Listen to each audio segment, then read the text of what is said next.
المغلوب پیشگان رافضی پیشگان لیس لهم دنیا منصورا ولا دین مقبول. ما قومی هستند که قومی ملعون نفرین شده مطلب الناس مقبولا لیس لهم دنیا منصورا. دنیایی که به دست میارن قدرتی که به دست میارن موفق نخواهد شد. و اجبل الناس مقبول ولا دین مقبول. نه دنیای منصوری دارند نه دنیای پیروزی دارند نه دین مقبولی دارند.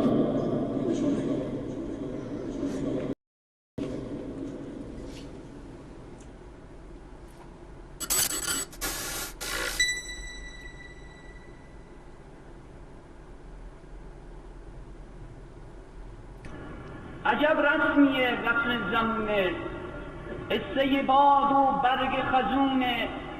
میرن آدما از اونا فقط خاطره هاشون به جا میمونه. عجب رسمیه رسم زمونه، قصه برگ و باد خزونه. میرن آدما از اونا فقط خاطره هاشون به جا میمونه. درود حق بر روح مجدد دوران مولانا عبدالعزیز آن گوهر ایمان. ای پیر فرزانه نور این خانه، به شمع تو روشن مکی چو گلشن. الهی ما مردیم ز داغ دامنی، مجاهد نستو طبیب روحانی.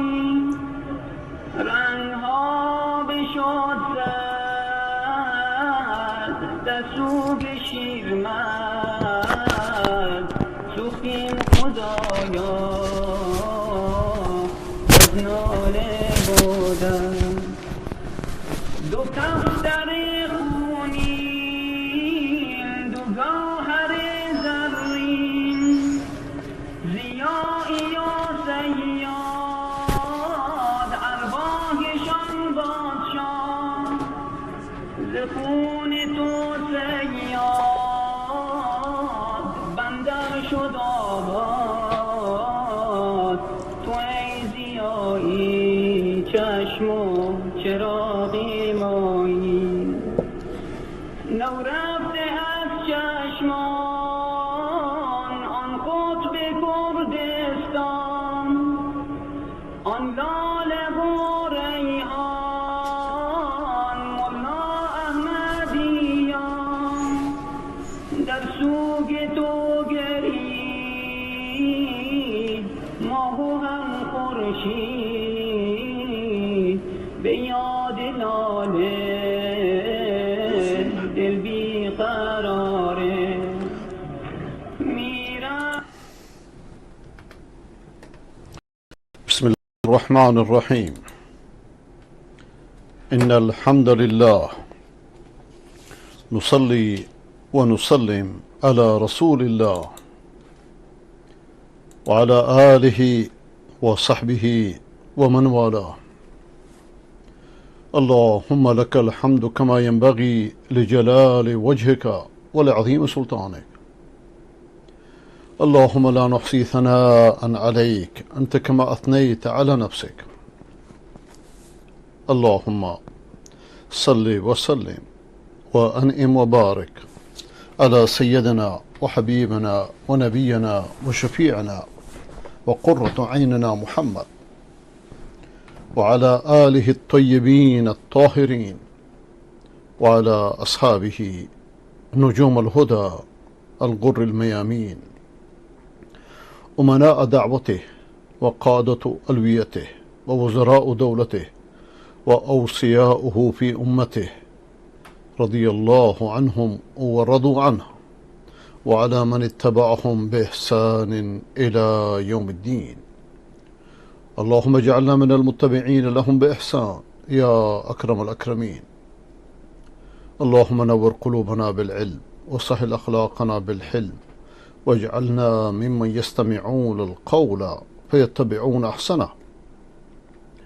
اللهم يا من هو أقرب إلينا من حبل الوريد، يا فعال لما يريد، يا من يحول بين المرء وقلبه، حل بيننا وبين من يؤذينا بحولك وقوتك.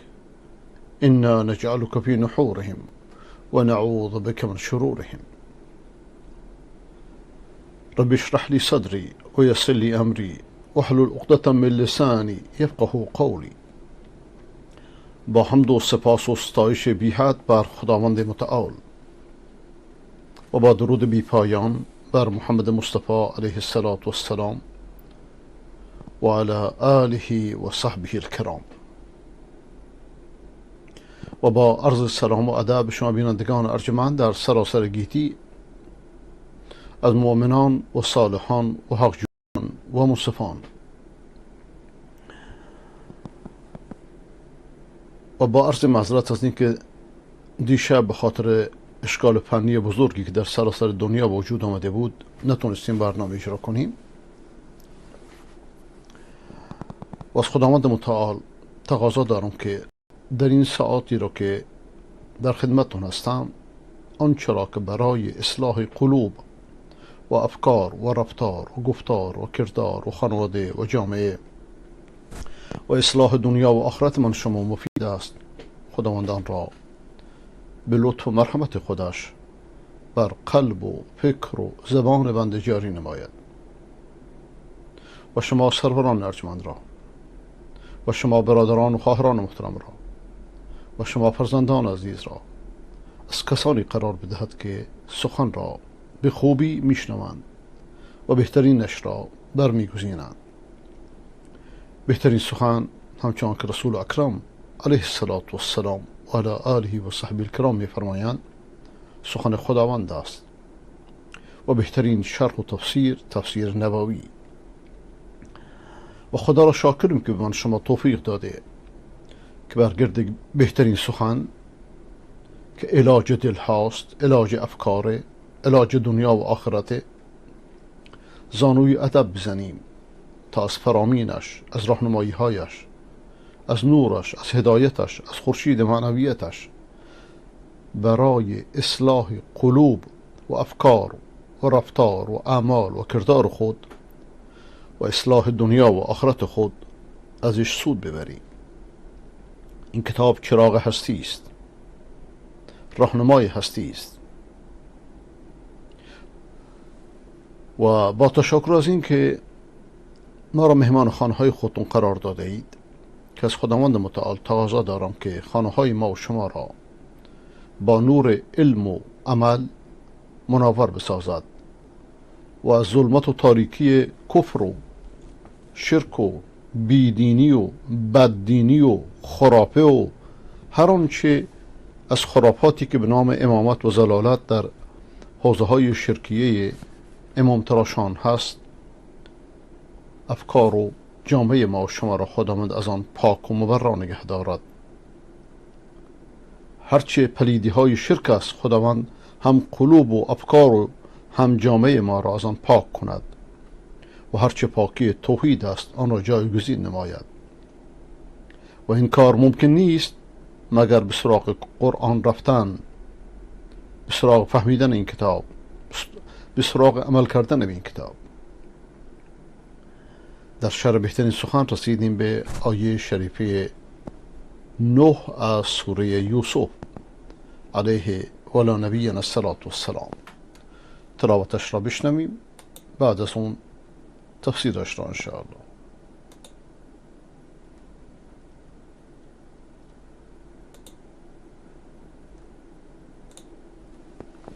اقتلوا يوسف أو اطرحوه أرضا يخل لكم وجه أبيكم وتكونوا من بعده قوما صالحين. قال قائل منهم لا تقتلوا يوسف وألقوه في غيابة الجب يلتقطه بعض السيارة إن كنتم فاعلين.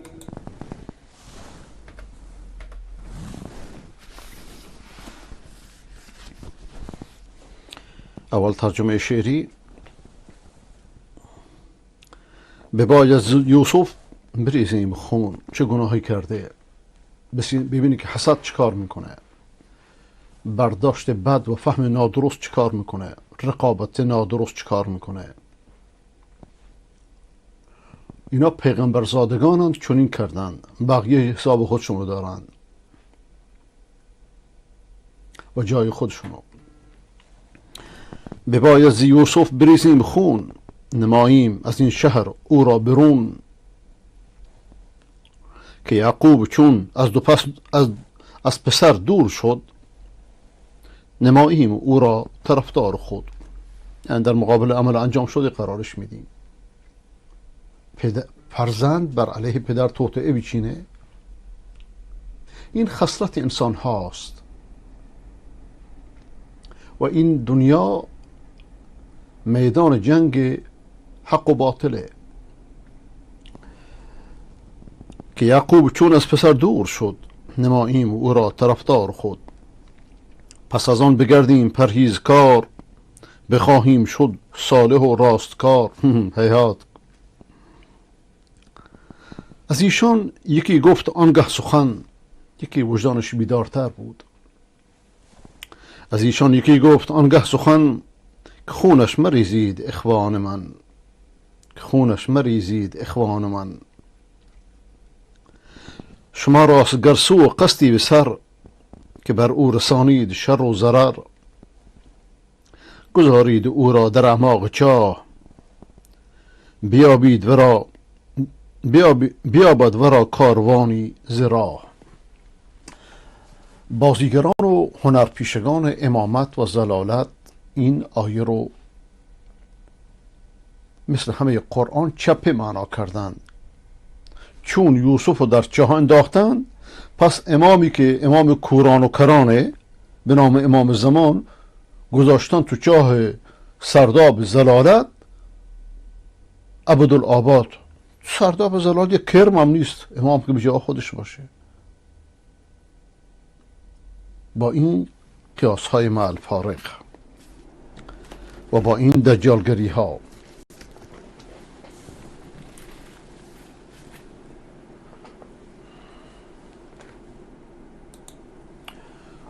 اقتلوا یوسف او اطرحوه ارضا یخلو لکم وجه ابیکم.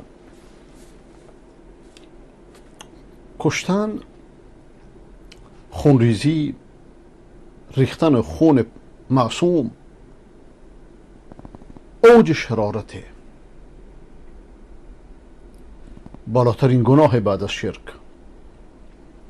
و من نمیدونم برادران طالب ما در افغانستان که دست از سلفی کشی برمی دارند، دست از ریختن خون معصوم برمی دارند، یا میخواهند از اسلام همان چهره ای را نشان بدند که ایران شیعه نشون داد، توحش، خون ریزی. در صورتی که ما نیازمندیم رحمت اسلامی را به دنیا نشون بدیم تا با عملکرد خود، تا با اعمال بد خود صد عن سبیل الله نکنیم و افترای دشمنان را تصدیق نکنیم. مادامی که دولت اسلامی طالبان از این قتل اهل حدیث، ریختن خون پاک عالمان و دعوتگران اظهار تبری نکنه، متهمه.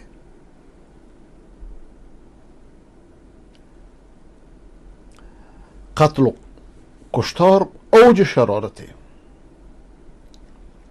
برادران یوسف به این فکر افتادند و چون از اسباط بودند از 12 قبیله بنی اسرائیل بودن.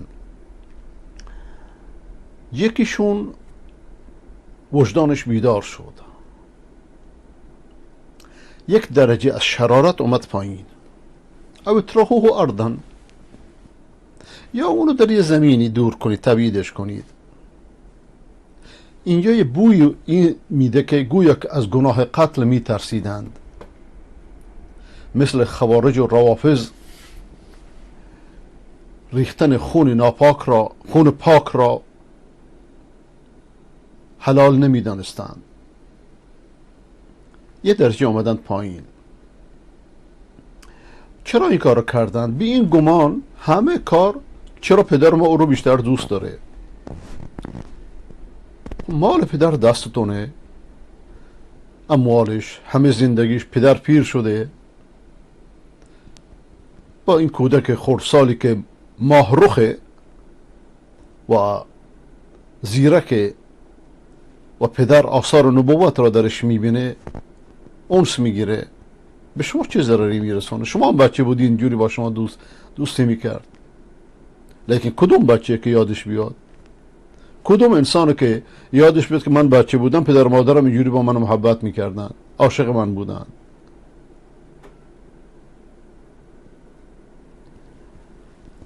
و اینجا فکر میکردن که اینا بعد از کشتن یوسف یا تبعید یوسف محبت پدری رو به سوی خودشون مالک خواهند شد. بلکه گفتن یخلو لکم وجه ابیکم. وقتی یوسف رو دور بندازید،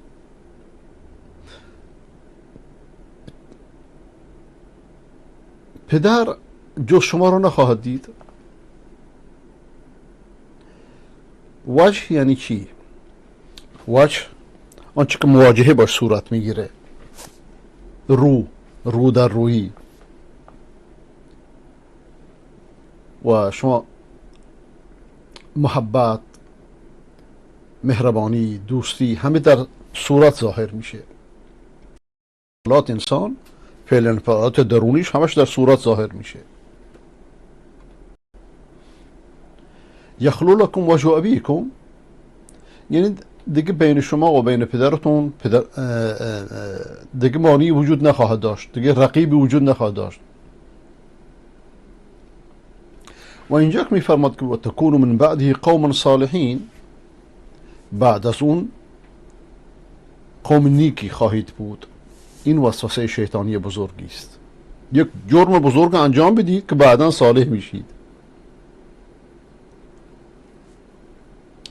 گویا که صلاح اونا، صلاح و نیکی و درستی رو اونان که تخمین میزنند، برکه میدونند اگر این سخن که بعداً قوم صالحی میشید معنیش چیه؟ معنیش اینه میدونند که این کاری که انجام میدن در معیار صلاح و درستی کار درستی نیست. ولذا گفتن بعداً ما توبه میکنیم. چطوری توبه میکنید؟ خب بعداً توبه میکنید، شما از کجا میدونید که شما زنده خواهید منتها توبه کنید؟ اینجاست که انسان وقتی در وسوسه شیطان قرار میگیره گویا کر و کور میشه. اینجاست که نصیحت به درد میخوره. قدرت انسانو کر و کور میکنه، شهوت انسانو کر و کور میکنه. حب و شیء یعمی و یسم، محبت زیادی یک چیز انسانو کر و کور میکنه. عشق انسانو کر و کور میکنه. مگر که همه اینها در معیار شرع باشه، در اعتدال اسلامی. و یادشون رفت که اصلا مرگ کسی نمیدونه کی میاد. خداوند اینو مبهم گذاشته. چرا؟ بلکه کسی مرتکب گناه نشه، کسی مرتکب کبائر نشه. این یک معنا. یک معنای دیگه اینکه قوم صالحی باشید یعنی چی؟ یعنی که بعد از اون در زندگیتون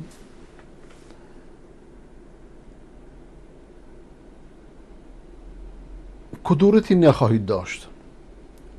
چیزی که بین شما و بین پدرتون مانع باشه، حائل باشه، هم چیزی نه. مقصود از صلاح شاید این باشه وقتی که پدرتون تنها با شماست، شما با او انس میگیرید، او با شما انس میگیره و راحت میشید.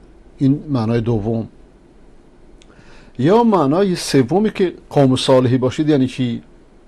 یعنی این مسئله که شما رو ناراحت کرده، همتون رو، فکرتون و ذکرتون رو به خود مشغول داشته، وقتی راه حلی براش پیدا کنید خلاص تمام میشه، راحت میشید و برای اداره شؤون دنیایتون دیگه غم و غصه‌ای نخواهید داشت. پس مقصودشون از صلاح اینه. این سه معنا همه مرتبط به زندگیه، بر حسب اون چی که از صلاح و از زندگی میفهمند. لیکن وقتی که انسان کینش به جوش بیاد، شیطان دخالت میکنه. شیطان که دخالت کرد، تقدیر انسان، بررسی انسان، اون چرا که بررسی میکنه از وقایع به هم میخوره، اختلال پیدا میشه. اشیاء کوچک در نظرش بزرگ میشه، اشیاء بزرگ در نظرش کوچک جلوه میکنه. خون ریختن در نظرش کوچک جلوه میکنه، توبه کردن در نظرش آسان جلوه میکنه. این چیز بزرگی که خون ریختن باشه که بالاتر از اون گناهی نیست جز شرک. همه این قتل خونریزی هایی که شما از داعش و از بقیه حزبهای افراطی میبینید اینه. ولذا برادران طالب دست بردارید. اگر صوفیان سیفی شما هستند، قدرت محاکمه شما رو ندارید، الان اگر نداشته فردا خواهید داشت؟ هرگز.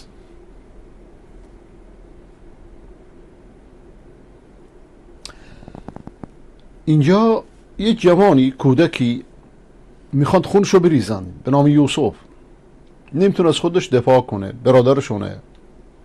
اینا همه فرزندان و پیغمبرن اگرچه خودشون پیغمبر نیستن. در نظرشون چون یوسف پیش پدر محبوب تره، این براشون خیلی بزرگ جلوه کرده، تا اینکه این موضوع برابر با قتل بزرگترین گناه روی زمینه بعد از شرک به خداوند. بعد از شرک به خداوند ریختن خون مسلمان بزرگترین گناهه. مذاهب افراطی از جمله تشیع شرک به خدا را که در لباس امامت عبادت کرده، بدتر از بد، و خونریزی رو مثل آب خوردن. هر که دشمن علیه به قول اونها خونش مباهه، و خوارج هم هر کی باشون نباشه خونش مباهه. اقتلوا یوسف او اطرحوه ارضا. اینا هر دو با هم دیگه نزدیکن، چه کشتن چه تبعید کردن. و البته اینجا تبعید کردن در جایی که مظنه مرگه. همه اینا چرا؟ برای که از روی پدر دور باشه. یوسف اونو نبینه، اونا یوسف نبینه، او یوسف نبینه. این فرزندان قلب پدر رو میخوان. گویا که ببینید چجوری انسان ذهنش خراب میشه. گویا که وقتی پدر یوسف نبینه دیگه فراموشش میکنه، نمیدوند که بیشتر بهش عشق میورزه، کور میشه به خاطر یوسف. اینا میگن نه دور باشه، قلبش خالی میشه. اون قلبش که خالی شد، این محبتشون رو به این پسرها میده. اور جریمه که انجام دادی چی؟ این جریمه بزرگ. ای پیغمبر زادگان توبه میکنید. آنچه که از فساد مرتکب شدید بعدش توبه میکنید و بعدش هم تکون من بعدی قوم صالحین، بعدش صالح میشی. این فریبکاری شیطانه، هم شیاطین انس و هم شیاطین جن. اینطور که وقتی انسان عصبانی میشه مهار خودشو از دست میده، شیطان دخالت میکنه. شیطان در دو حالت خیلی آسان انسان رو فریب میده، در حالت خشم و در حالت غم. چون در هر دو این حالت انسان از در غم زیاد و در خشم زیاد اعتدال خودش از دست میده. شیطان که دخالت کرد، انسان اون روش اعتدالی را که از امور باید داشته باشه از دست میده. همه اینها به سبب اینه که حقد و حسد مثل دیگ میجوشه در قلبشون. از شیطان اومد داخل و ظاهر شد، اقتلو، بکشیدش. بعدم توبه کنید. هیچ انسان عاقلی این حرف رو نمیزنه، وسوسه شیطانه. مگه توبه اینجوریه؟ توبه از اشتباهی است که از سر عمد نباشه، از سر غفلت باشه، از سر جهالت باشه. به مجردی که انسان یادش بیاد پشیمان بشه توبه میکنه. اما این توبه کلیشه‌ای که با برنامه ریزی شده برید توبه کنی، توبه نیست، چون این توبه نصیب نمیشه. پس این توبه نیست، این نقش ریزی است و توجیهی است برای ارتکاب جریمه، ارتکاب جنایت. این تزیین شیطان همینه. لیکن یک وجدان در میانشون بیدار شد. از آنچه که برادرانش میخواستند انجام بدن لرزید. یه راه حلی پیشنهاد میکنه که هم یوسف راحت کنه و هم از روی پدرشون دور باشه، ولیکن یوسف کشته نشه. کار هم دست خداست. و در سرزمینی هم که در صحرایی که هلاک بشه هم انداخته نشه، بلکه پیشنهاد میکنه که اونو در یک چاهی بندازند که سر راه باشه. در چاهی که سر راه باشه یک قافله میاد، اونو بر میداره با خودش میبره. قال قائل منهم لا تقتلوا يوسف والقوه في غيابة الجب يلتقطه بعض السيارة إن كنت. یکی از اونها گفت که یوسف نکشید، در چاهی بندازیش. بعضی که رد میشن آبرانی اونو با خودش میبرن. اگه چون کاری میکنید، یعنی این اگر هم که میاره این کارو نکنید، درستی نیست. این کار اصرار کنید درش، یوسف اذیت آزار بیازید، این کار درست نیست. این خودش یک اسلوب انتقاده. اون مشخصه که از لیکن این در این چیزیه که کینه اونها رو خاموش میکنه. اصلا استعداد این که از راهشون دست بردارن این همچین استعدادی نداشتن. قال قائل منهم لا تقتلوا يوسف في غيابة الجب. راهی در سر راه است، اونو بذارید اونجا که خودش نتونه بالا بیاد. حتما قافله از اینجا رد میشه. وقتی که دلبشو میندازه به آب بیاره، اونو میبینن، با عنوان بضاعت برش میدارن، میان میفروشنش در بازار بردگان. اون زمان رایج اینجوری بود، عرف زمان اینجوری بود. او موقع که برده بشه دیگه باز نمیگرده. لیکن یوسف گم گشته باز آید، به کنعان غم مخور. کلبه احزان شود، روزی گلستان غم مخور. ای دل غم دیده حالت به شود، دل بد مکن. و این سر شوریده باز آید، به سامان غم مخور. خدایی هست، کارها دست خداونده، دست بشر نیست. یلتقط بعض السیاره. سیاره اینجا معنی چیزی که رد میشه، عبور میکنه. بعضی از آبران. این کنتم فاعلین، اگه این کار رو میکنید. یعنی چی؟ یعنی اگه این کار رو نکنید بهتره. مقدامی که مصرید همتون، خب این بهترین راهه. نه اونو بکشید، نه در صحرا بندازیدش که از تشنگی بمیره. بذاریدش در چاه. لیکن خداوند جل جلاله میفرماید که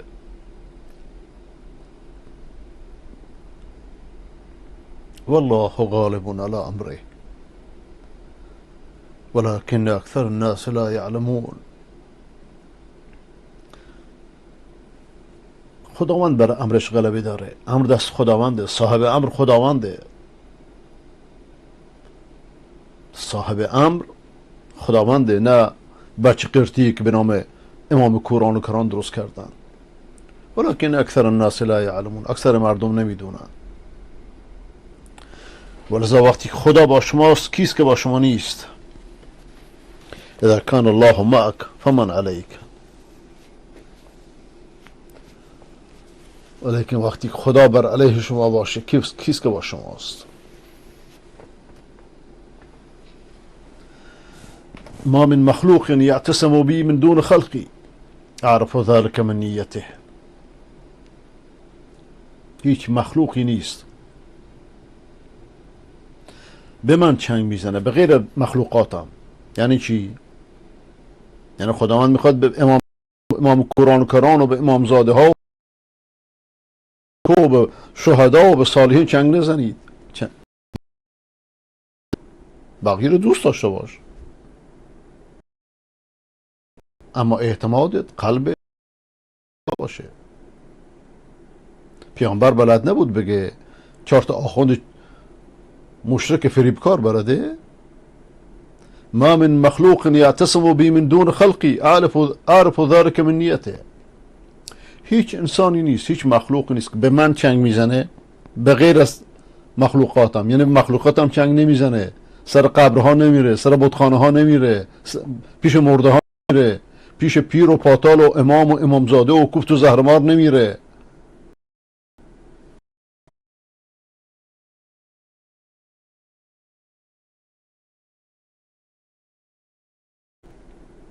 اعرف ذلك من نیته. اینو از نیتش میشناسم.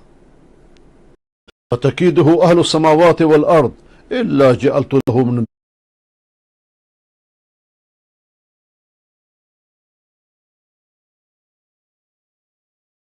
بین ذلك مخرجا. اینو من از نیتش میشناسم. ساکنان آسمان ها و زمین اگر براش توطئه بچینن، من در این وسط براش یه فرجی بلکه صاحب امر اونه. و ما من مخلوق یعتصم بمخلوق دونی اعرف ذلك. و هیچ مخلوقی نیست که به غیر از من به مخلوق من چنگ میزنه. پیش امام میره، پیش بهمان میره، پیش قبر میره، پیش قلندر میره. اعرف ذلك من نیته. اون از نیتش میشناسم. الا جعلت الارض هویا تحت قدمی. زمین و زیر پاش خالی میکنم. و قطعت اسباب السماء بین یدیه. اسباب آسمان رو در جلو دستاش قطع میکنم. یعنی هیچ راه چاره‌ای جز من نداره. عبدی خلقت لك ما في السماوات والارض ولم اعی بخلقهن. ای بنده من آنچه در میان آسمان ها و زمین برات خلق کردم و از خلقشون هیچ ناراحت نشدم، هیچ زحمت نشدم. افعینی رغیف اسوق لك كل حین. آیا تکنانی که برات میفرستم این منو به زحمت میندازه؟ یعنی رزق دست منه. یعنی با من خدا راست باش، با من صلح کن، همه دنیا در صلح خواهد بود. وعزتي وجلالي إن لم ترضى بما قسمته لك فلو سلطن عليك الدنيا تركض فيها ركض الوحش في البرية. قسم به عزتم و جلالم اگر با آنچه را که من نصیبت کردم راضی نشید، دنیا را چنان برات مسلط کنم که مثل حیوان وحشی که در صحرا میدوه پشت دنیا بدوید. ثم لا ينالك منها الا ما قسمته لك ولا ابالي. آخر الامرم جز آنچه را که من نصیبت کردم قسمتت نمیشه و هیچ هم بهت اهمیت نمیدم. عبدی لی علیک فریضه، ای بنده من بر تو یک واجبی دارم، یک فرضی دارم. ولک علی رزق، و رزقت هم با منه. رزقت بر گردن منه، بر من خداوند. و من خداوند برات یک فریضه دارم، واجب دارم. انسان چقدر مشرف باشه که خداوند مخاطبش قرار بده. باز این انسان چقدر ناشکر باشه که خداش رو رها کنه بری پیش امامزاده و قبر و پیر و پاتال و قلندر و هزاران بتخانه در هر دین و مذهبی. همه کور و کرانند اندر این راه، همه باب و همه میگویند الله. عبدی لی علیک فریضه ولک علی رزق، ای بنده من بر تو واجبی دارم، فریضه ای دارم و رزقت بر منه. فاذا خالفتنی فی فریضتی لم اخالفک فی رزقک. اگر در واجب من، در تکلیف من مخالفت میکنید، به جای من علی رو بخونید، به جای من عیسی رو بخونید، عزیر رو بخونید، فرشته ها رو بخونید، مخلوقات رو بخونید، خالفتنی، هرچی مخالفت کردی، لم اخالفک فی رزقی، در مورد رزقی که بر عهده گرفتم که به تو بدم مخالفت نمی کنم، یعنی مثل تو رفتار نمی کنم. انت ترید و انا ارید، تو یه اراده دارید و من یک اراده دارم. این وحدت وجود خمینی تا ابن عربی ملعون رو رد میکنه. فاذا سلمت لی فیما ارید کفیتک ما ترید.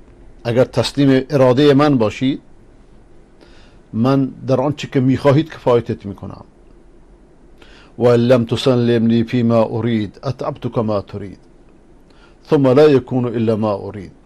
اگر تسلیم اراده من نشید، آنچه را که من میخوام تسلیم نشید، در آنچه که میخواهید تو رو به زحمت میندازم، آخرش هم جز آنچه که من بخوام نمیشه. ولذا این داستان بسیار شیرین و عبرت انگیز، باید ازش عبرت های متعدد بگیریم. این داستانی است که خداوند اونو بر من شما میاره. مهم این نیست که حوادث این داستان رو بدونیم، شخصیتاش رو بدونیم، مغزش رو بدونیم، شرایطش رو بدونیم. مهم اینه که درس رسا و بلیغی که درش هست ازش استفاده کنیم. اون اینه که کن مع الله تر الله معک. با خدا باش پادشاهی کن، بی خدا باش هرچی خواهی کن. حضرت یوسف علیه و نبینا الصلاة والسلام کوچک کودک حول و قوهی نداره، شأنی نداره، راه و چاره‌ای نمیدونه، در این کودکی به چاه انداخته میشه. چون یوسف به چاه انداخته شده، یه مسخره به نام امام کوران درست کردن، انداختنش تو چاه، تو عالم هپرود. اگر داستان یوسف قرآن نمیگفت ما مکلف تصدیقش نمیشدیم. قرآن از امام کوران و کران یک اشاره هم نکرده و هیچ کدوم از اهل بیت قبولش هم نداشتن، اصلا مطرح نبوده.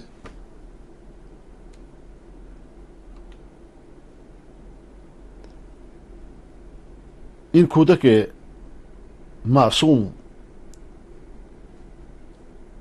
در یک صحرا، در یک چاه انداخته میشه.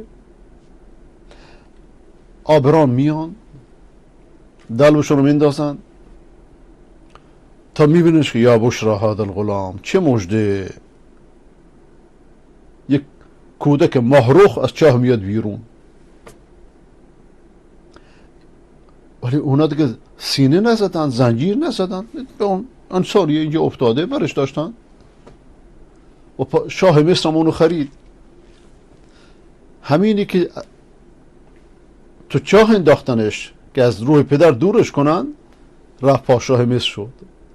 خداوند سرزمین مصر بهش داد.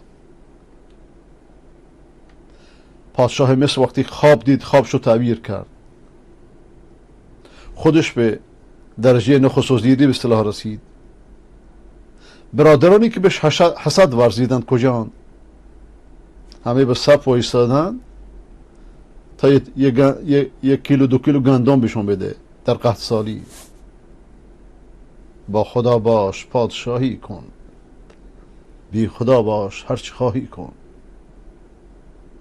کارا دست خداوند، دست بشر نیست. برادرانش خواستن تو چاه بندازنش یا بکشنش، خدا خواست که نه، اونو یوسف زمان قرار بده، هم پادشاهش قرار داد. همون برادران دوباره آمدن صف کشیدن برای یه مشت گندم بهشون برسه. انشاءالله که این داستان رو در جلسات بعد ادامه خواهیم داد. و آخر دعوانا الحمد لله رب العالمین و صلی الله علی سیدنا محمد و علی آله و صحبه اجمعین.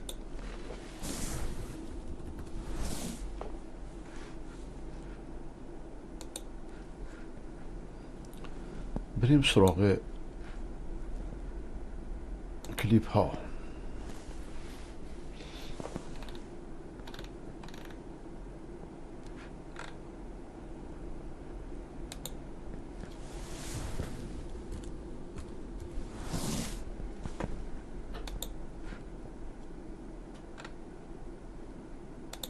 عزیزانم سلام. یک کلیپ برای من ارسال کردم، بالای 100 بار نگاش کردم ببینم چه چیزی میتونه ما رو اینقدر بیرحم کنه که اینطوری به هم بی‌اعتنایی بکنیم. آقایون مسئول در منابع طبیعی و جنگلبانی تالش، ساحل گیسو رو که خوب میشناسید، یه تعداد دستفروش اونجا دستفروشی میکنن. این کلیپ دست گلتون رو ببینید، یکم خجالت بکشید تا در موردش حرف بزنید.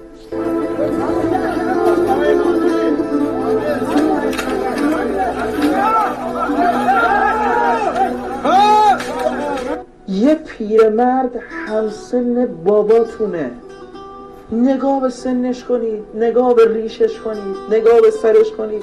همین که داره دست فروشی میکنه خودش یعنی یه روزه. کدوم قانون گفته یه پیرمرد رو اینطوری بزنی زمین؟ کدوم قانون گفته جلو روش اینطوری اموالش رو بزنی زمین داغون کنی؟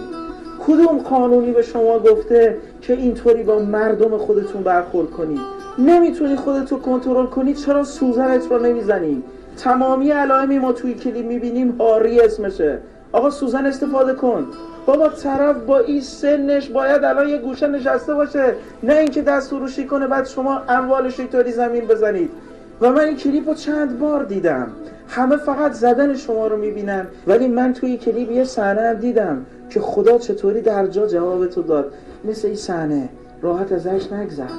همین که زدی زمین چوبه برگشت تو صورتت خورد. برید بگردید و این بنده خدا رو پیدا کنید، از دلش در بیارید و بیاید جلو دوربین و به مردم هم نشون بدید تا یک کمی شاید دل مردم التیام بخشیده شد. هیچی نمیگم، به روال همیشه دلم میسوزد و کاری ز دستم بر نمی آید. و ای کاش فردا که میخواید بیانیه بدید بگید ما طبق قانون کار کردیم، یه نگاه به دور و برتون کنید ببینید چند جا قانون رو رعایت کردید که فقط قانون برای این بدبخت بیچاره هاست. همین. خدا نگهدارتون.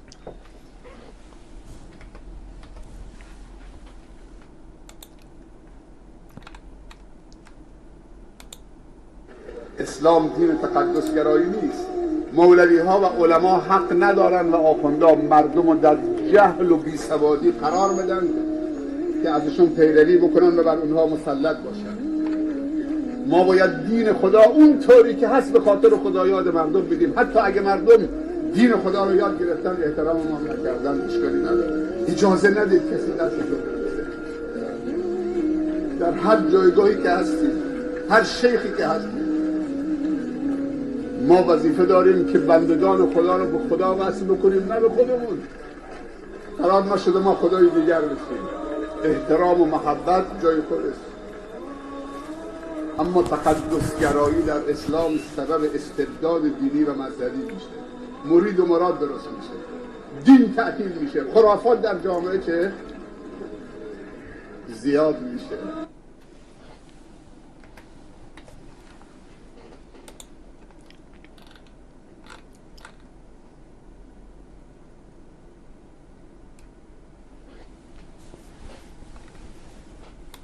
خلقه شما کش جنه زاگن یک معصب طلاق دیته یک جنه که طلاق دیته یک گوار ها یک تعویض نویسه که اینجا دارن تنبیهش میکنن.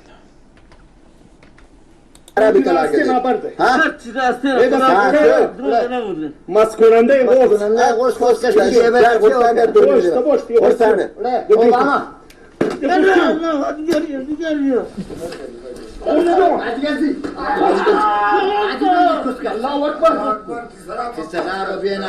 مس کننده گوشت چیه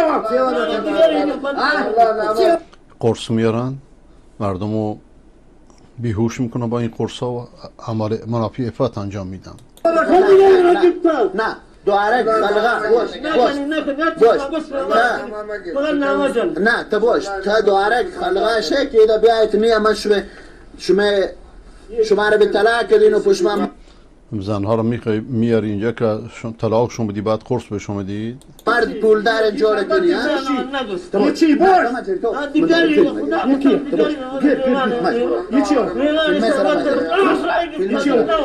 این متادون شربت چیه شربت متادور، شربت بیهوشی برای زنها. آوره سپچه یکی جنه که به طلاق کده یکی گواره به طلاق کده یکی جنه به طلاق بیناموس من وات یه ملا و وات اتون شخصا همه کسکش شما خب بعض معذرات بچه خلقی که به موتان تو باید به تایید بندیتی که حالا بس بنده جوره بی تو جن و پریه بوده انو تی جنان تو ارکم میدیم اگی جنت رو صدا کن که جلو ما رو بگیره. جن داره؟ نه توارک جنان توارک نداری ورا شکوسه مردمان جنان بابا این چه رفتی چه کلیپ میگیرین همه بددهنی چیه؟ بعض معذرات قال لي توش بجنان كوشان تنام كين سال وتي راسنا جو كوسكس وتنام ازاني تنام ازاني كوسكس اعوذ بالله تنام ازاني تنام كين تنام دلغني دواره گرن تایید ده تو مردمان وتي ادرسا كوسكس وتي ادرسا لا حول ولا قوة إلا بالله. وتي راسنا من شجاع هذا شزداري قصف ايه ده ادرسا الثاني ده وتي ادرسا كوسكس وتي ادرسا ده كولي این زنها رو میاره اینجا قرص بیهوشی بهشون بده، هدکارمات انجام میده. اعوذ بالله اعوذ بالله.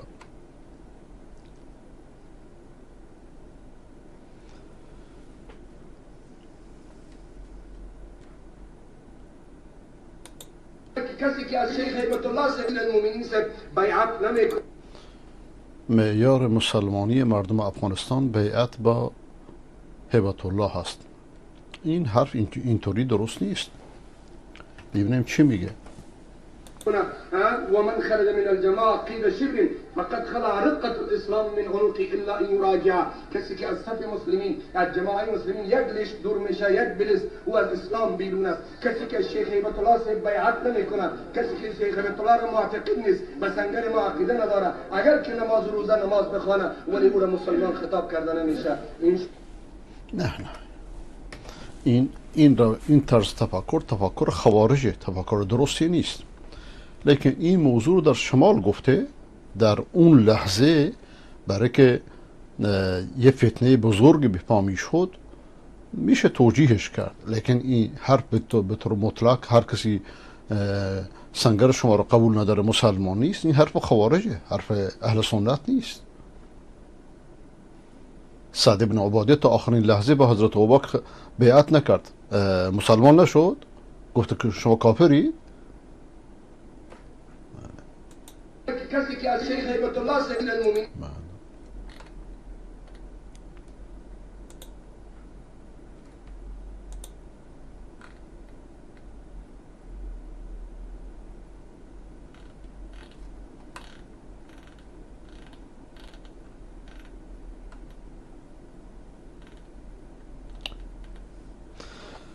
اجتماع اهل حدیث 2 روز پیش البته در مرکز ولایت نورستان در 1 اکتبر یک اجتماع بزرگ از اهل حدیث در مرکز ولایت بدخشان رخ داده که عکساش الان نشون میدم و علمای اهل حدیث و همبستگی و تایید خودشون به حکومت طالبان اعلام کردند و از حکومت خواستند که مدارس و علمای اهل حدیث در منطقه حفظ بشه و از ظلم و تعدی جلوگیری بشه. آفرین برشون، کارو خوبی کردن. این هم تصویرشون.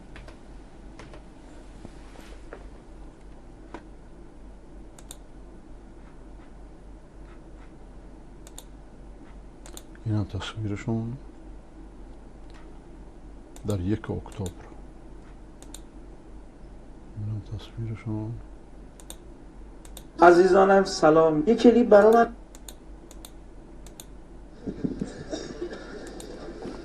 این هم تصویرشون.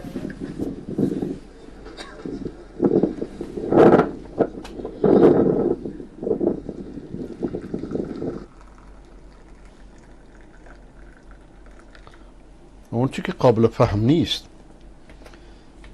و قطعا به ضرر دولت طالبانه. بنده بعضی شخصیاتشون هم اینو نوشتم و علنا میگم این غیر مقلد کشی، سلفی کشی، اهل حدیث کشی بزرگترین خدمت به داعشه، برای که از اینا یارگیری میکنه. وقتی اینا همه راه ها رو بسته میبینن، جوان با عواطف و احساسات برخورد میکنه، با تعقل و با رویه و با صبر و حوصله تصمیم نمیگیره. میگه وقتی خب دولت طالبان ما رو میکشه پس مسلمان نیست، ما میریم با داعش. مثلا این عملی که چه از طرف دولت طالبان باشه چه از طرف نیروهای در دولت طالبان باشه، یعنی سیپی ها که به خون سلفی ها تشنه اند، این بزرگترین خدمت به داعشه. و از طرف دیگه دولت های دنیا وقتی میبینن شما که ملت خودتون میکشید، آیا به همین راحتی شما رو به رسمیت میشناسند که شما شدیداً بهش نیاز دارید؟ و سومی مطلب، اگرچه دولت های بزرگ از کشتن اهل حدیث چه بسا که راضی باشند، برای هر جا میرن غیر مقلدان اولین کسی که در مقابلشون وامیستن. غالبا اینجوریه و خودشون هم گفتن بارها. و از قبل و بعد، قبل از همه اینها و بعد از همه اینها، رضای خدا رو در نظر بگیرید، مسلمان کشی نکنید. ایران شیعه چه ترفندی بست از این کشتارها که شما ببندید؟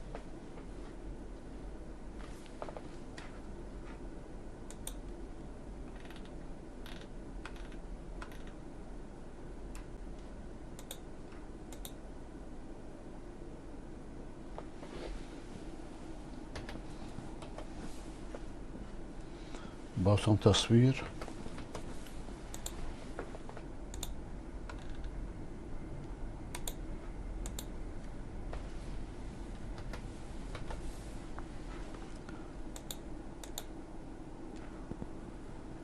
اینجا هم که والیه سخنرانی میکنه براشون.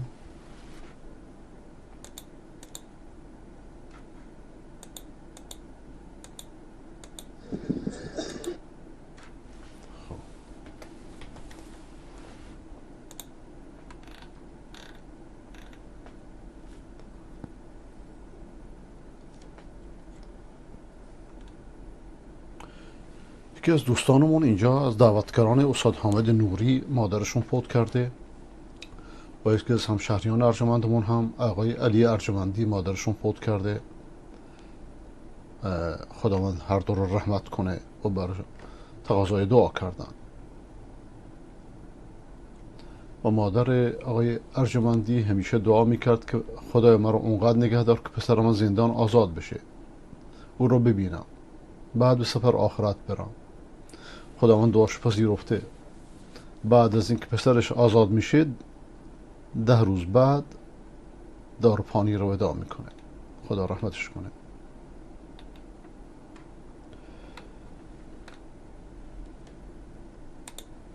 جاهلیت مدرن مجهز به علم و فناوری است مجهز به سلاح قدرت مالی و قدرت نظامی بسیار پشت این جاهلیت مدرن هست و دارن به عالم نداشته های خود را، نمیگم داشته های، کلمات سید قطب به عاریت میگیرید و نمیدونید چی هست. جاهلیتی که شما دارید از جاهلیت مدرن 1000 برابر بالاتره. جاهلیت مدرن حداقل قبر پرستی نمیکنه، شکم پرستی میکنه، شهوت پرستی میکنه، این براش سودی داره.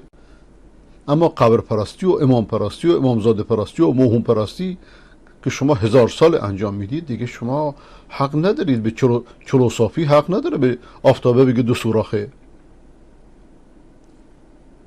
دیگ به دیگ میگه رود سیاهه. شما اگه یک کشوری درست میکردی از غرب بهتر میشد، غربی ها میومدن پناهنده شما میشدن. وقتی آیت الله طالقانی خدا رحمتش کنه از اسلام حرف زد، وزیر دادگستری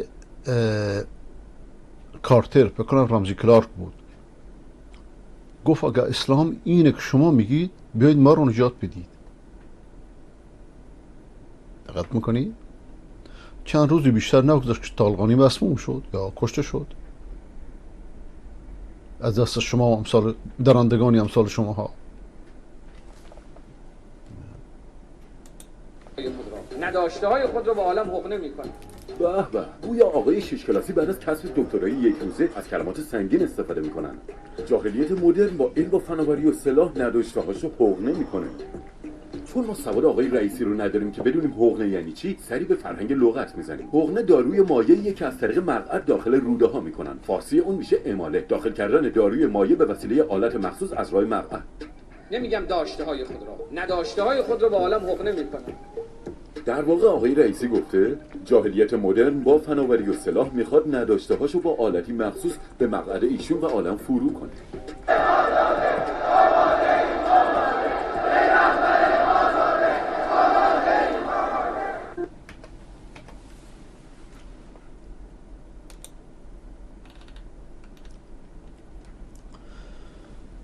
نصیحتی از شیخ شعراوی، یک نصیحتیه که به یک دنیا میارزه، از استادمون دکتر راتب نابلسی. وانا قابلت الشيخ الشعراوي مرتين. في مرة قلت له میگه من 2 بار شیخ شعراوی رو ملاقات کردم. گفتم میخوام که یه نصیحت به دعوتگران بکنید. نصيحة للدعاة. أنا توقعت أن فکر کردم 1-2 ساعتی صحبت میکنه، يتكلم ساعة أو ساعتين، فإذا بها جملة أو جملتين. 1 یا 2 جمله بیشتر نگفت. أي ليحذر الداعية. به من گفت که دعوتگر باید مواظب باشه که کسانی رو که دعوت میکنه او رو برخلاف ادعاش نبینه، یعنی 2 رنگ نباشه. اون چه که امروز اسلام رو در میان مسلمانان نابود کرده 2 رنگی و 100 رنگی و 100 چهره‌ای ملاها و مولوی هاست، الا من رحم ربک. أن يراه المدعو على خلاف ما يدعوه فقط. یا الله. لأنه هي المصداقية سيدي. من از پزشکی که بورد تخصصی داره بهره میبرم. دفع من طبيب يحمل بورد ولا أهتم بسلوكه به رفتار خصوصی تدین و خانهش توجه نمی کنم. الخاص ولا بتدينه ولا ببيته، أهتم بعلمه فقط به علمش توجه میکنم. أنتفع من مهندس. از مهندس استفاده میبرم همچنین. أنتفع من أي عالم. از هر عالمی در علوم دنیوی استفاده میبرم بدون که اعمال شخصیشو نگاه کنم. علوم الدنيا إلا أن عالم الدين جز عالم دین لا يمكن أن ينتفع امکان نداره که ازش بهره ببرید منه إلا إذا رأوا، مگه اینکه ببینید زندگی خصوصیش مصداق و گواهی بر دعوتشه یا نه. حياته الخاصة مصداقا لدعوته. إذا وجد المدعو اگه کسانی که دعوت میشن فاصله بین گفتار و کردارش ببینن، مسافة بين الأقوال والأفعال، ضعفت الدعوة. دعوت ضعیف میشه و آن وقت دعوتگر نمیتونه به دعوتش ادامه بده. اینو حافظ قرنها پیش گفته، بیچاره حافظ. پرسشی دارم ز دانشمند مجلس باز پرس، که این توبه فرمایان چرا خود توبه کمتر می کنند؟ ولم يستطع الداعي عندئذ أن يتابع دعوته.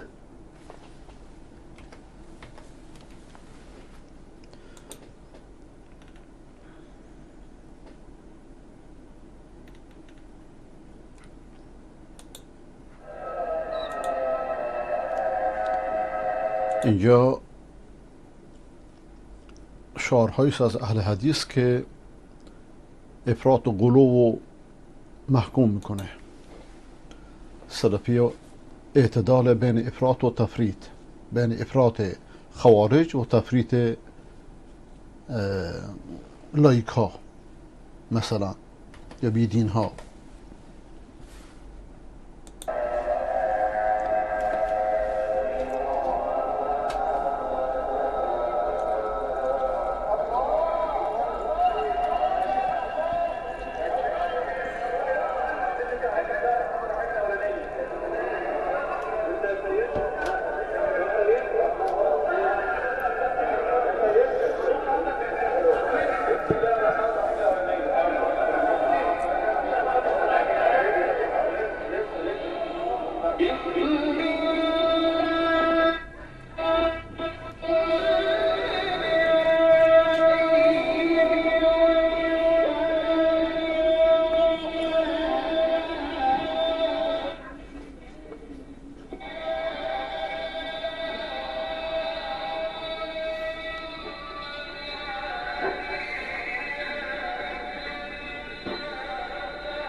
شیوه مستعمره سازی انشالله که بیاد بس.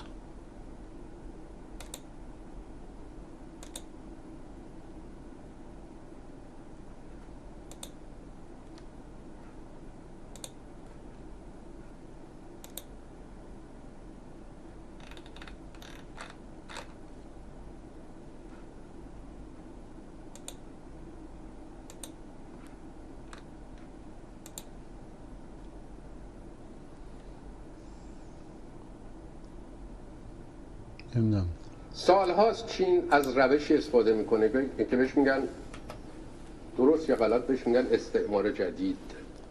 میاد به کشورهای نیازمند و گرفتار بحران وام میده، وام‌های کلان معمولا، یا در پروژه های مثلا مشترک با اون کشورها سرمایه گذاری میکنه به شرط اینکه اولویت رو در اون پروژه داشته باشه، یعنی بیش از 50% سهم داشته باشه. وقتی اون کشور نتونه وامو که معمولا با بهره‌های سنگین هم هست پس بده، چین دست میذاره روی بخشی از خاک اون کشور، در واقع کمین میکنه در انتظار شکار. چند نمونه بگم. بندر گوادر پاکستان که نزدیکترین بندر به چابهار ایرانه، یه نمونه است. از ببینید 2 تا ستاره بندر چابهار ایران رو میبینید با اون بندر گوادر، بندر پاکستان. وقتی وضع این بندر از نظر درآمد بحرانی شد، چین اومد جلو گفت من مدیریت میکنم. یه قرارداد اجاره 44 ساله بستن. چین در 2 فاز همه کاره این بندر شد. شیوه کارش هم مثل همه جاهای دیگه است. 20,000 جریب زمین میگیره در اطراف بندر تو قرارداد، کلی واحد میسازه، نیروی کار خودشو میذاره حتما، یعنی حتی شغل برای مردم اون کشور ایجاد نمیکنه، فرودگاه میسازه، تردد کشتی ها رو به بندر هدایت میکنه، درآمدش مال خودشه، اجاره کرده و خلاصه انگار مرزهای در واقع خاکی خودش رو گسترش داده، یک بندر به خاک چین اضافه کرده برای 44 سال فعلا. تو سریلانکا وقتی 4 سال دولتش نتونست وام 1 میلیارد دلاری چین رو پس بده، مهمترین بندرشو، بندر هامبنتوتا رو با 17,000 جریب زمین‌های مرغوب اطرافش 99 ساله اجاره کرد چین.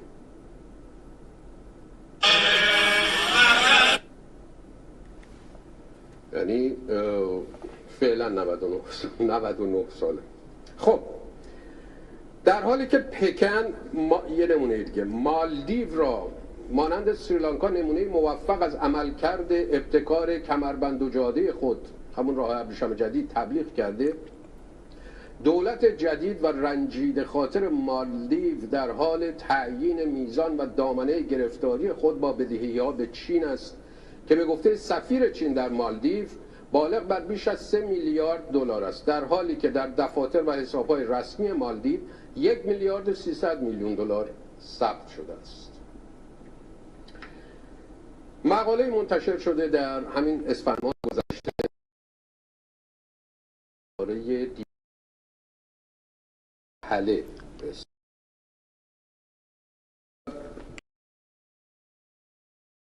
در این دیگرنده، یعنی چین گیرنده وام‌های از ناتوانی کشور امتیازات سیاسی اخراج کند. شرط نمی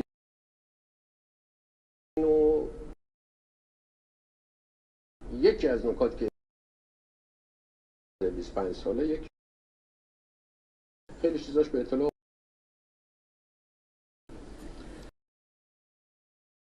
بیشتر برای خود چین استفاده می شود. یکی از شرایط وام این است که در صورتی که زمان سررسید وام برسد و توان پرداخت وام وجود نداشته باشد، بندر و یا بخشی از سرزمین یا به تملک چین درآید و یا برای طولانی مدت به این کشور اجاره داده شود. چین همین نسخه را برای تصرف بندر مومباسا در کنیا و بندر هامبانتوتا در سریلانکا و مناطق متعدد دیگر با موفقیت به کار گرفت. مومباسا دومین شهر پرجمعیت کنیاست.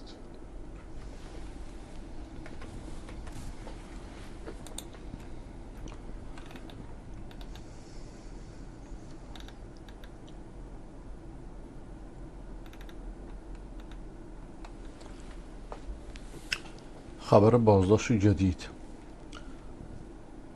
دیروز 3 نفر از علمای اهل حدیث در منطقه کمینی در مسجد شیخ متوکل رحمه الله بعد از ظهر بازداشت شدند. استاد دارالحفاظ در مدرسه شیخ متوکل و اسمش قاری محمد اسماعیلی و شیخ محمد حسین که متخرج دانشگاه اسلامی مدینه منوره، سوم مولوی محمد یونس فارغ التحصیل جامعه ام القری. امروز در مسجد کمینی شیخ صاحب محمد حسین را همراه فرزندش قاری محمد اسماعیل و مولوی صاحب یونس را بعد از نماز پیشین بردند. پناه بر خدا. پناه بر خدا. ما از دولت شیعه گله می کردیم.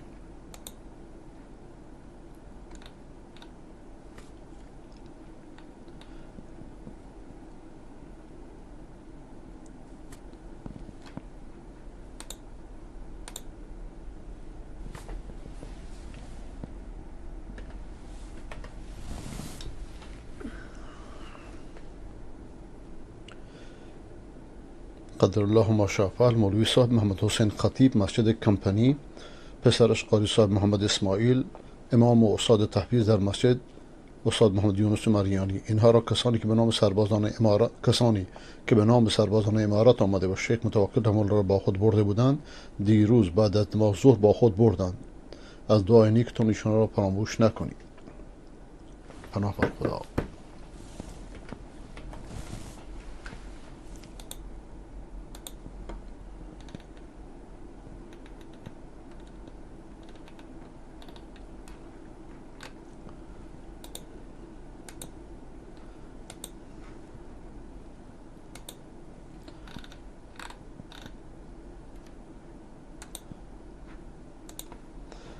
دوستی که فقط سلام کردید، علیکم سلام، لیکن سوالت چیه؟ شمارات اول قبل از هر چیز خودتو معرفی کن.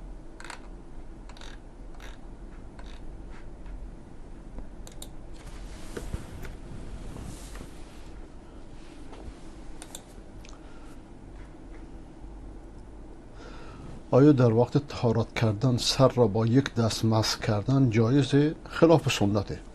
پیامبر اسلام با دو دست سر را مسح می‌کرده. شیعه چون همه چیزش رو برخلاف سنت انجام میده، دیگه به جای دو دست یه دست مسح میکنه.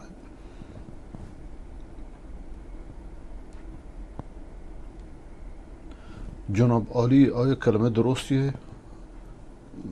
بله، مشکلی نیست جناب عالی، انشاءالله که مشکلی نباشه. جناب عالی، عالی جناب.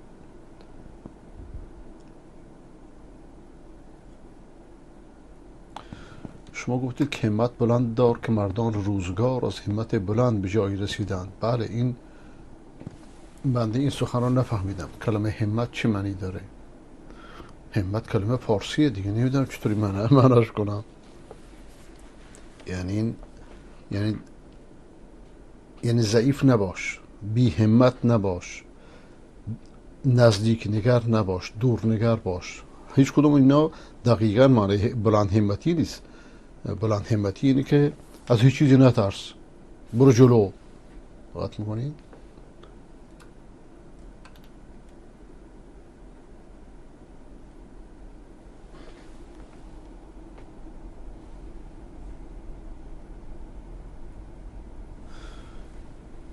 اگر یه موحد خیلی مریض باشه تا آنجا که راه رفتن نتواند، اما پدر و مادرش گویند یا از این راهت برگرد یا از خانه ما برو بیرون، این موحد چیکار کند؟ اگه میتونه بره بیرون. اگه میتونه، چون این زندگی نیست، در عذابه.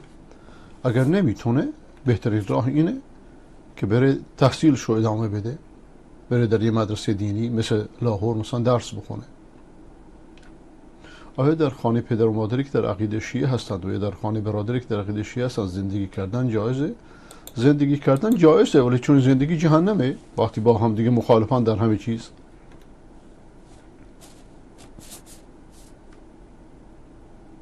اگر فرزندی کار خیر و نیکو و مجاهدت یا طالب علمی قرآن کریم رو هر کار خیری کنه اما پدر و مادر راضی نباشند، باز هم در فرزند شریک میشن؟ نخیر.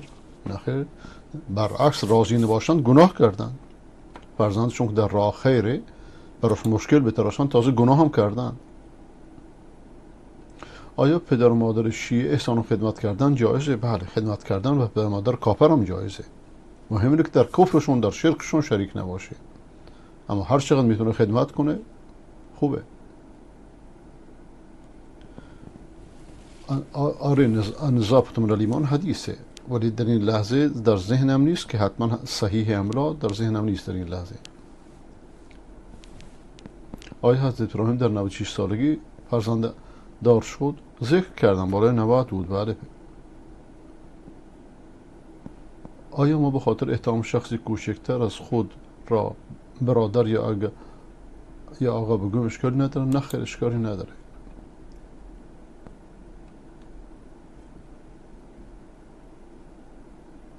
شما چرا در چند روز سوالهای بنده به شما میرسته همانطور که یکی دوتا جواب میدهید؟ برای اینکه قرار بر اینه که از هر نفر یک سوال جواب بدید. شما 10-15 تا سوال مینویسید، حق دیگران ضایع میشه. آقای ابوالفضل هدایت شده: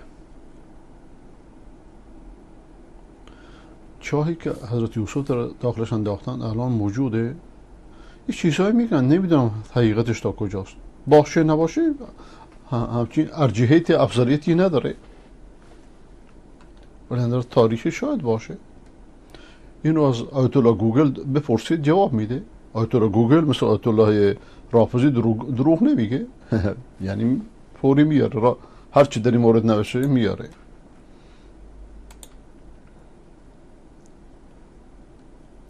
آقای محمد یونس: علیکم السلام. سوال از بینندگان شبکه توحید و ایمان زلال است که الان شما را تماشا میکنند. طبق گفته بعضی رسانه ها وهابیت ساخته انگلیس است، نظرتون چیه در این باره؟ این حرف فقط شیعه ها درست کردن، چون خودشون از زمان برادران چلی پشتیبانشون انگلیس بوده و الان هم اگر رادیو BBC نمی بود کسی خمینی رو نمی شناخت. برادران چلی بودند که در زمان صفویه به ایران اسلحه دادن تا دولت عثمانی را از پشت خنجر بزنن تا در اروپا پیشرفت نکنه و در واقع تشیع بود که پیشرفت اسلام رو در اروپا باز داشت. اگر نه همه اروپا مسلمان شده بود. تشیع خنجری است. ببخشید که اینجوری خیلی سریع حرف میزنم و حرفم رو آخوندهای شیعه عوام بیچاره که اصلا نمیدونن موضوع چیه. تشیع و تصوف عوامشون اصلا نمیدونن موضوع چیه، چون هر دو مقلدن. دقت میکنین؟ من حرفم رو رهبرانه. تشیع یک خنجری است از کلیسا و کنیست و آتشکده بر قلب اسلام. هر که اینو بفهمه تشیع رو فهمیده از شیعه و سنی. هر که اینو نفهمه یک نفهمه. هر که اینو نفهمیده یک نفهمه. و اما یک کتابی نوشتند به نام خاطرات همفر. یکی از ضد سلفی ترین افراد معاصر که دکتر بوطی باشه، استادمون بود، بعدا هم از بشار دفاع کرد و خود بشار کشتش به نام داعش. خدا ببخشدش، اگرچه من از روز اول باش مخالف بودم. مولانا عبدالعزیز خدا رحمتش کنه به خاطر دیدار بنده از امریکا پا شده بود و اومده شام و وقتی من بردمش این درس ها اونجا پیش دکتر بوطی در درسش، شیخ راتب نابلسی در درسش در منزل، چقدر خوشحال شد و امیدوار شد. ولی چون موضوع راجع به خودم دیگه نمیتونم حرف بزنم بیشتر از این. مقصود وقتی درس های بوطی حاضر شد گفت که درس های به دل نمیچسبه. وقتی درس های شون با وجود که عالم بود ولی عالم دوست بود و یک نفر رو در زمانش نمیدیدید که در مدرسه در مسجد مکی به نام وهابیت اخراج بشه، برعکس آنچه را که صوفی عبدالحمید و صوفی قاسم بعد شروع کردند. یک نفر اهل حدیث رو نگذاشتند، از فرزند مولانا که مولانا عبدالملک باشه تا آخرش. و اگر اینها روزی قدرتی که نمیرسند ولی اگر به دستشون برسه، هیچ از صوفی های سیفی افغانستان که سلفی کشن دست کم ندارن، هیچ.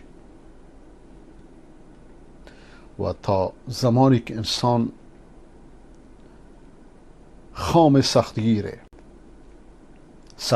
و تعصب خامی است، تا جنینی کار خون آشامی است. مولانا حمید طلا بلوچستان بارها گفتم اینو که از ایران برای جامعه دانشگاه اسلامی مدینه منوره میرفتن، با تأیید مولانا عبدالعزیز میرفتن. بعد از او یک نفر رو فرستادن، اینا میگه ما در راه مولوی عبدالعزیزیم، یه نفر رو نفرستادن، همه را مانع میشن تازه، برای که عقلشون کوچکه، عقلشون تنگه، عقل صوفی و عقل مقلد اینقدره، نه عقلی و نه علمی. خلاصه مولانا عبدالعزیز وقتی بودن درس بوتی گفت درسش به دل نمیچه. وقتی بودمش درس انسان شناس عجیبی بود. دکتر نابلسی با وجود که ریش نداشت، الان یا آخونده ما کسی ریش نداشته باشه این فاسقه. مولانا وقتی اینو دید دو جمله عجیب گفت که من فکر نمی کردم که در روی کره زمین هنوز افرادی مثل ایشون وجود داشته باشه. این یعنی چی؟ این عمق شخصیت مولانا عبدالعزیز میرسونه. دومی که گفت ولی فقط مسئله دومی که من نمیدونم اون مرید توست یا تو مرید اونی. از بس که ما با هم دوست بودیم با دکتر دورینی، من شاگردشم، خدا رحمتشون کنه همه رو. بعد قضیه رو به اینجا پایان نداد. وقتی برگشت زاهدان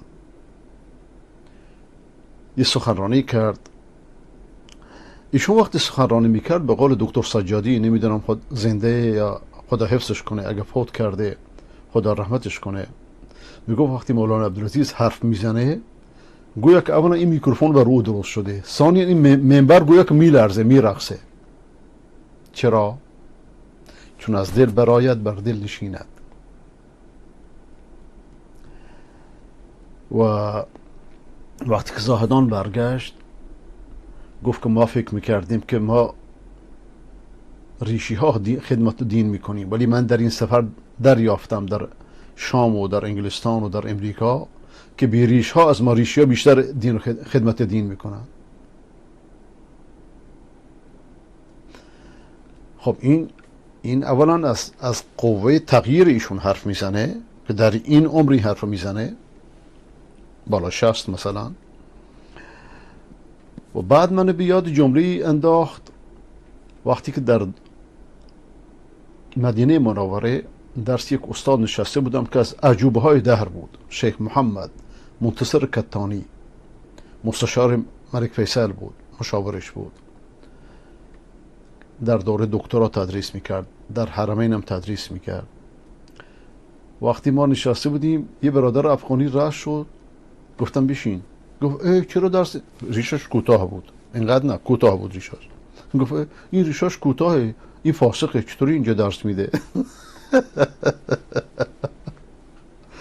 هر کی یک مذهب بخونه اینجوری میشه. این مشکل بزرگ طلاب مدارس دینی دیوبند و غیر دیوبنده. هر جایی که یک مذهب بخونن اینجوری هن. مشکل شیعه در این یک مذهبیشه. ولذا روز اولی که افغانستان یک مذهب اعلام کردن گفتم این کار اشتباهیه.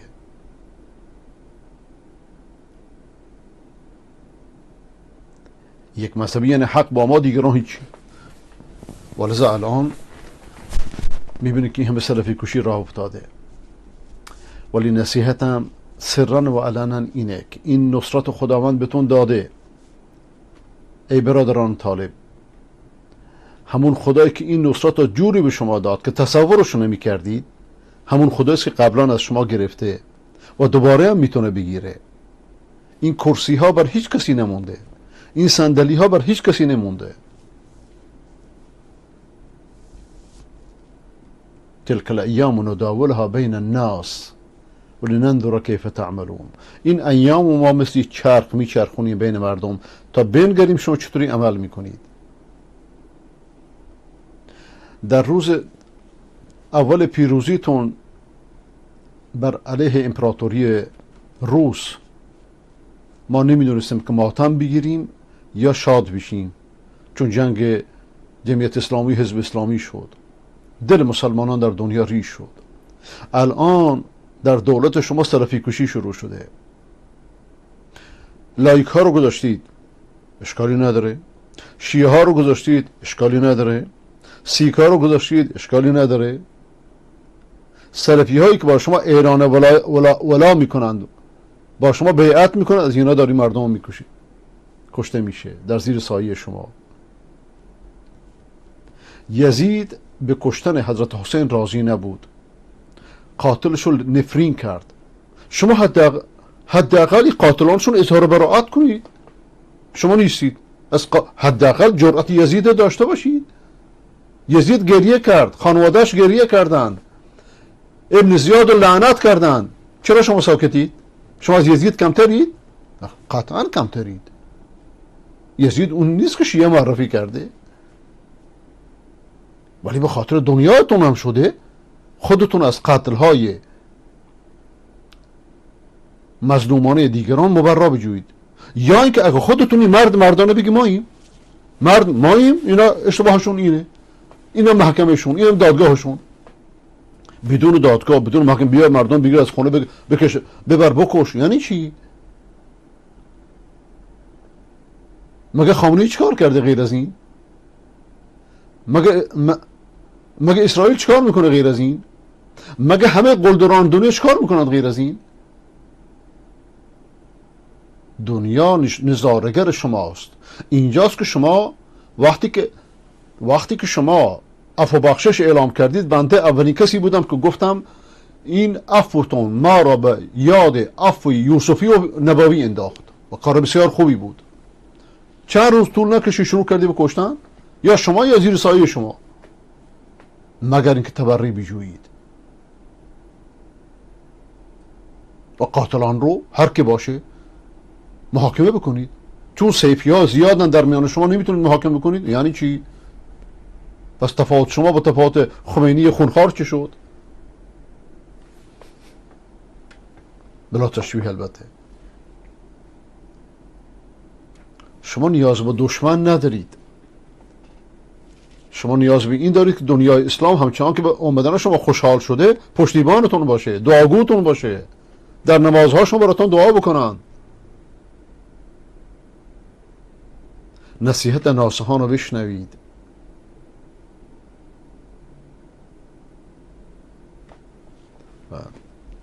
سخن به درازا کشید. وهابیت ساخته انگلیسه. این سوال شد که همه این مطلب رو رفتیم اینجا رسیدیم. و یک کتاب نوشتن به نام خاطرات هامفر. دکتر بوتی که ضد سلفی ترین فرد معاصر بود و حق هم با سلفی هاست. من کتابه هر دوتا رو خوندم و دانشگاهی که درس میخوندم دکتر بوتی استادمان بود و گفت که من 2 قرن اروپا رو تاریخشو بررسی کردم، یک نفر به نام هامفر وجود نداره که نویسنده‌ای باشه که خاطرات هامفر رو نوشته باشه. اتفاقا کتاب خاطرات هامفر رو من خودم بهش دادم، گفتم ببین که سفارت ایران چی پخش میکنه.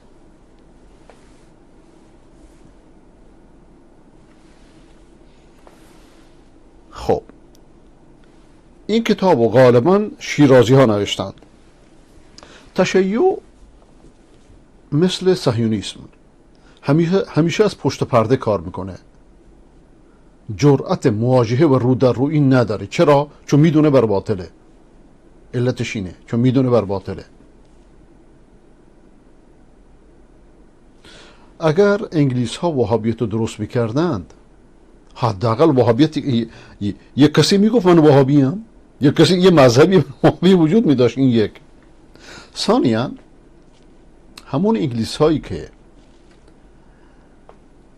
محمد علی باشا را کمک کردند بر علیه سربازان توحید در درعیه که 400 نفر عالم و امیر اونجا اسیر شد، بردنشون ترکیه، کشتنشون.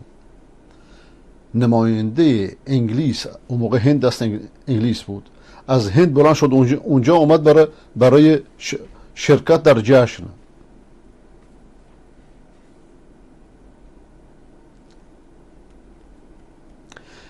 انگلیس بنده اینجا 23 سال اینجام، همه تفجیراتی که در دنیا شده من ازش تبری جستم از همون روز اول.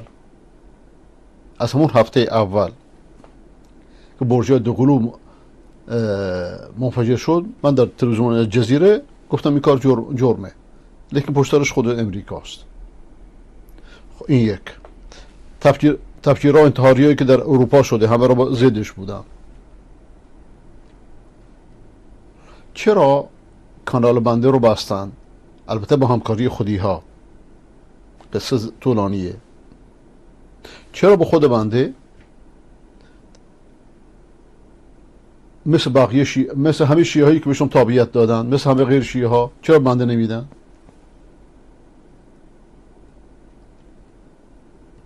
شاهد اینجا شخص نیست. شاید چرا کانال پارسی رو تحمل نکردن؟ بی بی سی اومد، خانم بی بی سی، آیت الله بی بی سی 3 ماه برنامه درست کرد، رفت دنیا، کلیپ درست کرد، فقط به خاطر اینکه رساله پارسی رو ببنده و بسته شد. بقیه هیچ. میبینید شیعیان اینجا عربده میکشن، اونه که بر همسر پیغمبر پوش میدن، فداک و غیر فداک. رژه نظامی میرن تو تلویزیونشون، تو کلیساشون، تو جایی گرفتن که این در تلویزیون ممنوعه که با اسلحه ظاهرش به این شکلی که اینا انجام دادن. انگلیس میدونه چی کار میکنه، غرب میدونه چی کار میکنه. اینه که دنیا رو میچرخونن میدونن چی کار میکنن. میدونن که اسلام راستین اسلام اهل سنت و جماعته، بقیه همه طفیلی هند. ولذا همه این طفیلی ها رو به کار میگیرن بر علیه اسلام اصلی. در میان مسلمانان مذاهب هست. خب تصوف و تشیع بهترین دست آویز در معادله قدرت بر علیه عقیده راستین اهل اسلام.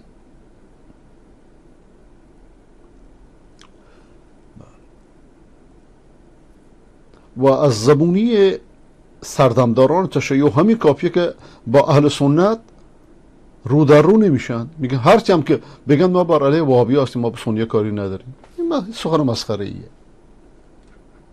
سخن چون مهم بود طولانی شد، ببخشید.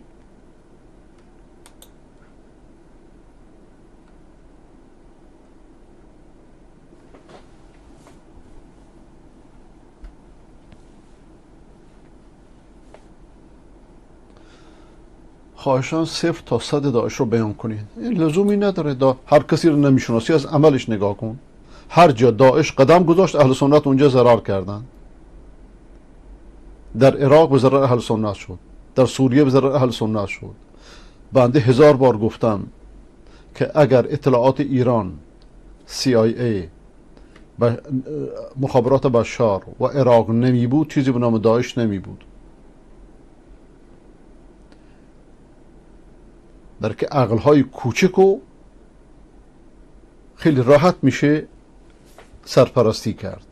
اما اینا همه رهبران رو عرض میکنن. اما قاعده که اصلا مقلدان و نمیدونم قواعد و اینا که دیگه شکی نیست در میانشون، در هر گروهی، در هر حزبی انسان مخلص وجود داره، لیکن مهم نیست، مهم عملکرد نهاییه.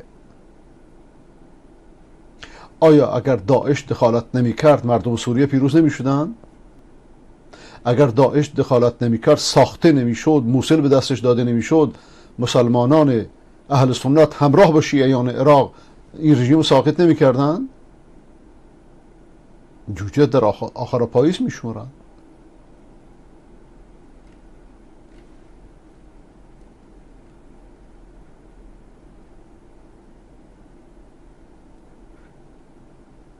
اونگه هر کسی گفت جهاد آدم باید بلند شه.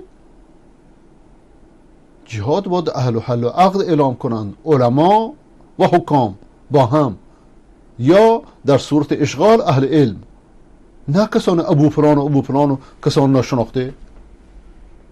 جهاد افغانستان رو که اعلام کرد وقتی افغانستان اشغال شد؟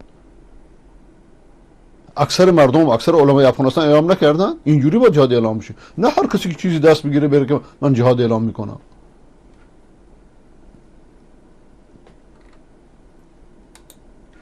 آقای ابو محمد شیخانی، علیکم السلام، با سلام خدمت شما. به دکتر مزاده و دوستان عزیز تریبان توحید. امیدوارم الله عظیم الشأن به همگی سلامتی و توفیق عنایت فرماید. امشب میخوام یک وهابی تمام عیار را به قبرستان و مرده پرستان ولایت مدار معرفی کنم و حکم این چنین فردی که وهابی منش هست پیش آنان چیست که گرایش عقیدتی او به مانند ابن تیمیه می باشد و هیچ رنگ و بوی از عقیده خامنه‌ای ندارد و او کسی نیست جز علی ابن حسین زین العابدین که در دعای 28 صحیفه سجادیه به آن فرمایش نموده که نیایش آن حضرت هنگام پناه جستن درگاه خدایا من با دل بریدن از همه کس قلب خود را از یاد غیر تو پیراستم. نمیگه یا علی؟ مشرک و مرتد کورانی و مشرک و مرتد قزوینی، اینا میگه علی من الله. دعای کورانی میگه دعایی که با وساطت علی نباشه اون دعا نیست، اون شرکه.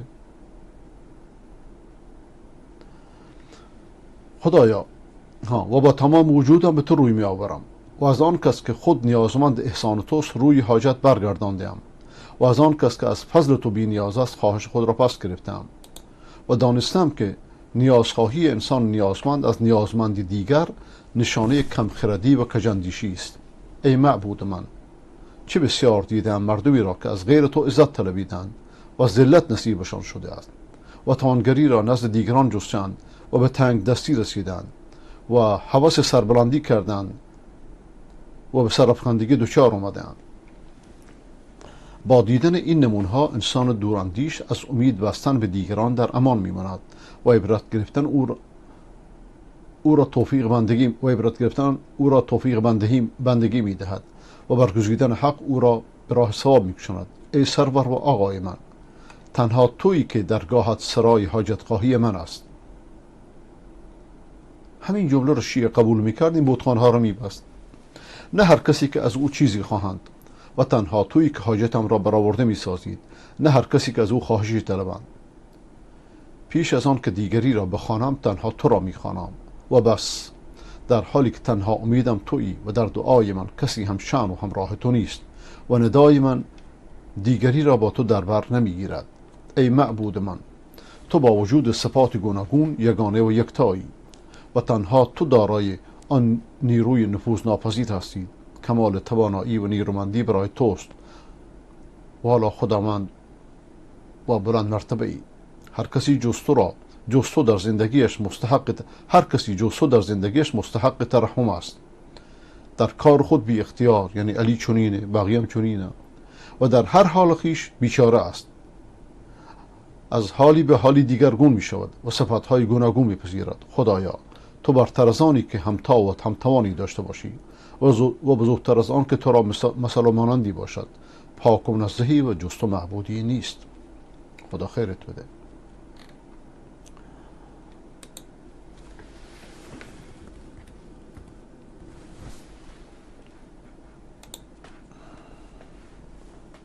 پاسخ به شبهه تجسیم درباره شیخ الاسلام ابن تیمیه رحمه الله، آقای شیخ فاتح شهید زنده.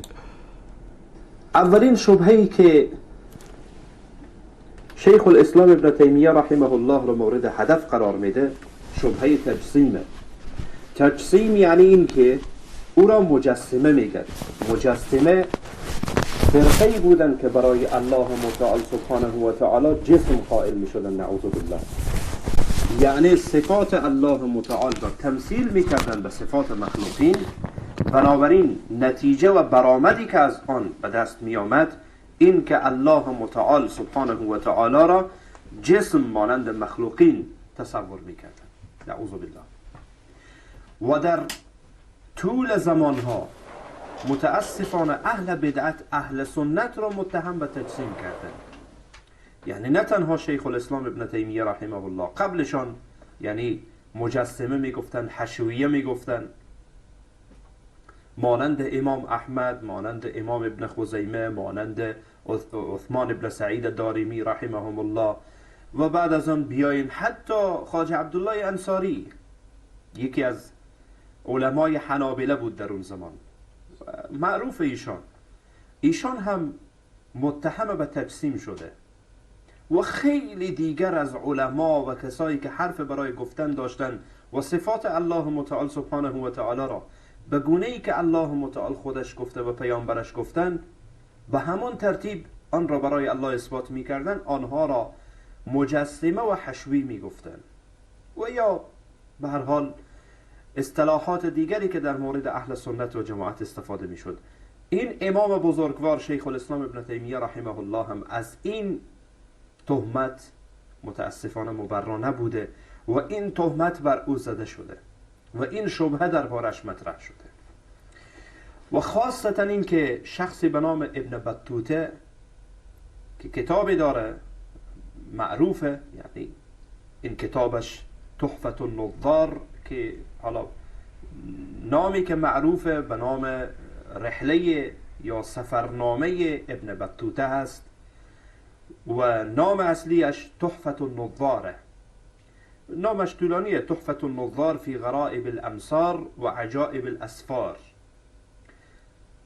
این شخص یک سفرنامه داره، در هر جایی که رفته من اینجا رفتم فلان شد، در اینجا این اتفاق افتاد، در اینجا این اتفاق افتاد. این حرفی را نقل میکنه، میگه وقتی که من در دمشق رفتم، درباره ابن تیمیه رحمه الله صحبت میکنه و میگه که این از کبار و از بزرگان حنابله بوده. بعد میه صحبت کرده میه تا میرسه به اینجا، میگه که من در اون زمان در دمشق بودم وقتی که او را میخواستن زندانی بکنن. میگه در روز جمعه من در مسجد جامع اموی میگه حاضر شدم و او بر مردم خطبه میخوان و مردم را تذکیر میداد. میگه از جمله کلامش این بود که گفت ان الله ینزل من سماء الدنیا کنزولی هذا. میگه که ابن تیمیه گفت که الله نزول میکنه به آسمان دنیا مانند این نزول من، مانند این پایین شدن من، و میگه که از منبر پایین شد، یعنی پله به پله پایین شد، نعوذ بالله. یعنی برای الله متعال سبحانه و تعالی کیفیت داد در نزول الله متعال سبحانه و تعالی. بنابراین از کلام ابن بطوطه اینها میآیند نتیجه میگیرند که ابن تیمیه رحمه الله کسی بوده که قائل به تجسیم بوده و صفات الله را اینطور کیفیت میداده. این رو در کتابش تحفة النظار یا همان رحله ابن بطوطه که معروفه به این نام، در مجلد اول صفحه 71 به این قضیه اشاره میکنه. ابو عبدالله ابن بطوطه که خودش متوفای سال 779 هجری قمری می باشه. حالا بیاییم با همدیگر این حرف را نقد بکنیم.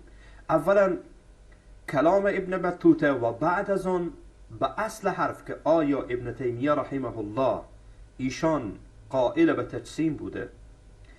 اولا در مورد کلام ابن بطوطه و یا کتاب ابن بطوطه رحله یا به اصطلاح سفرنامه ابن بطوطه، می بایست گفت که بسیاری از محققین این کتاب را مورد نقد قرار دادن و حتی این را به عنوان مدرک معتبر تاریخی نشناختند، کتاب تحفة النظار را.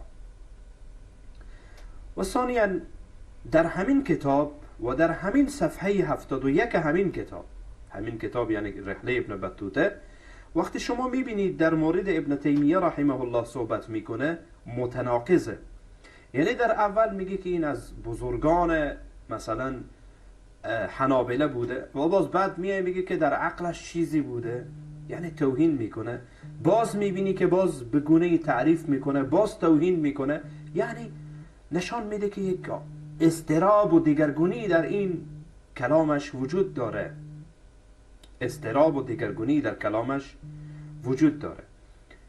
و بعد از آن همه کسانی که در مورد شیخ الاسلام ابن تیمیه رحمه الله درباره زندگی نامش کتاب نوشته اند، هیچ یک از اینها نگفته که ابن تیمیه رحمه الله به عنوان خطیب و واعظ جامع اموی بوده، بلکه میگن چوکی تدریس داشته، کرسی تدریس داشته در اون مسجد در جامع اموی.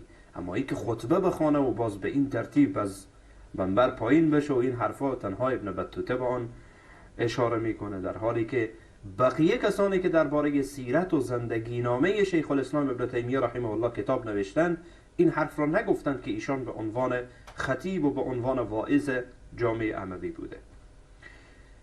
و بعد از آن ابن بطوطه اصلا میبایست از نظر تاریخی بدانیم که شیخ الاسلام ابن تیمیه رحمه الله را ندیده، یعنی از اون نشنیده چون این چیزی.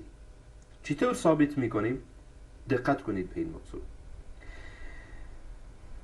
او خودش در کتاب خود میگه، یعنی در رحله ابن بطوطه در کتابش میگه که من روز پنجشنبه 19 رمضان سال 726 هجری وارد دمشق شدم. این تاریخ یادتان باشه. میگه که من در روز 19 دقیق یادتان باشه، در روز 19 رمضان سال 726 هجری وارد دمشق شدم. بسیار خوب ابن بطوطه، وارد دمشق شدی، بعد چی شد؟ اما ما قبل آن میخوانیم در کتاب العقود الدریه که شاگرد شیخ الاسلام ابن تیمیه رحمه الله در شرح حال استادش نوشته، علامه ابن عبدالهادی رحمه الله. ایشان میگه که، یعنی در صفحه 345 برید مراجعه کنید، العقود الدریه، میگه که شیخ الاسلام ابن تیمیه رحمه الله در روز دوشنبه 6 شعبان سال 726 هجری وارد زندان شد و آخرین زندانش بود که تقریبا 2 سال و اندی طول کشید و در سال 728 از دنیا رفت داخل زندان. آقای ابن بطوطه، شما 1 ماه و اندی تقریبا، یعنی 1 ماه و 13 الی 14 روز شما بعد از زندانی شدن ابن تیمیه وارد دمشق شدید. چطور این حرف رو از ابن تیمیه شنیدید که ایشان روی منبر بالا شد و بعد اینطور پایین شد این حرف گفت؟ از کجا این رو میگید آقای ابن بطوطه و کسایی که در فکر و اندیشه ابن بطوطه هستند؟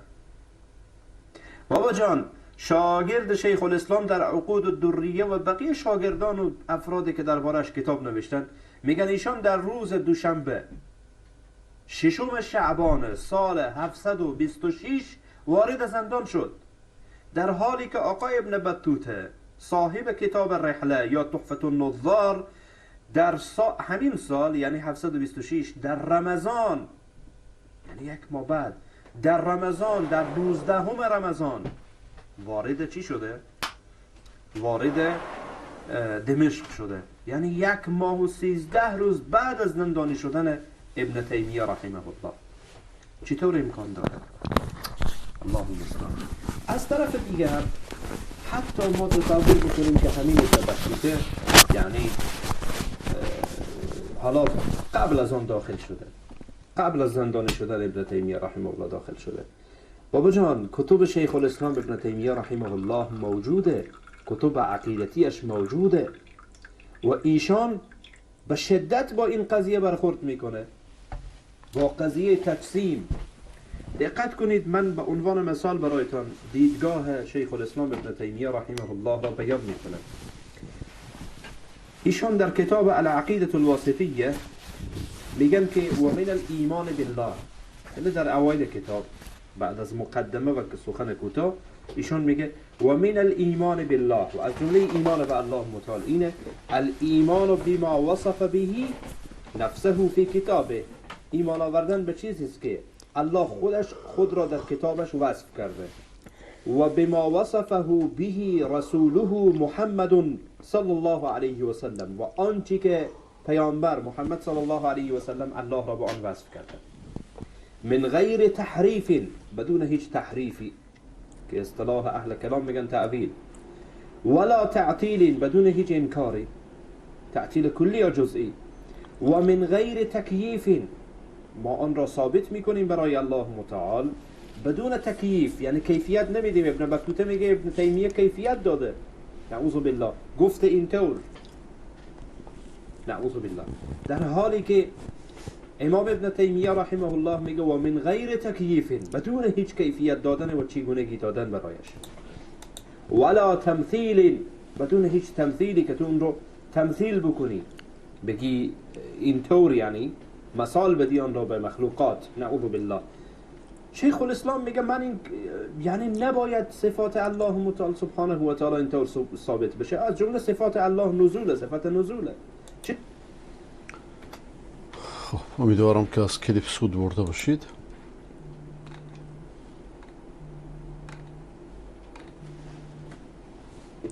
دوستان زنگ نزنید خواهش میکنم، فقط مسیج بفرستید.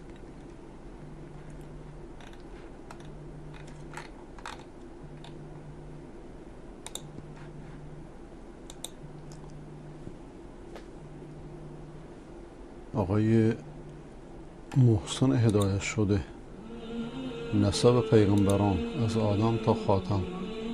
طولانیه، این 5 دقیقه طولانیه. حالا زیاد وقت زیادی نمونده.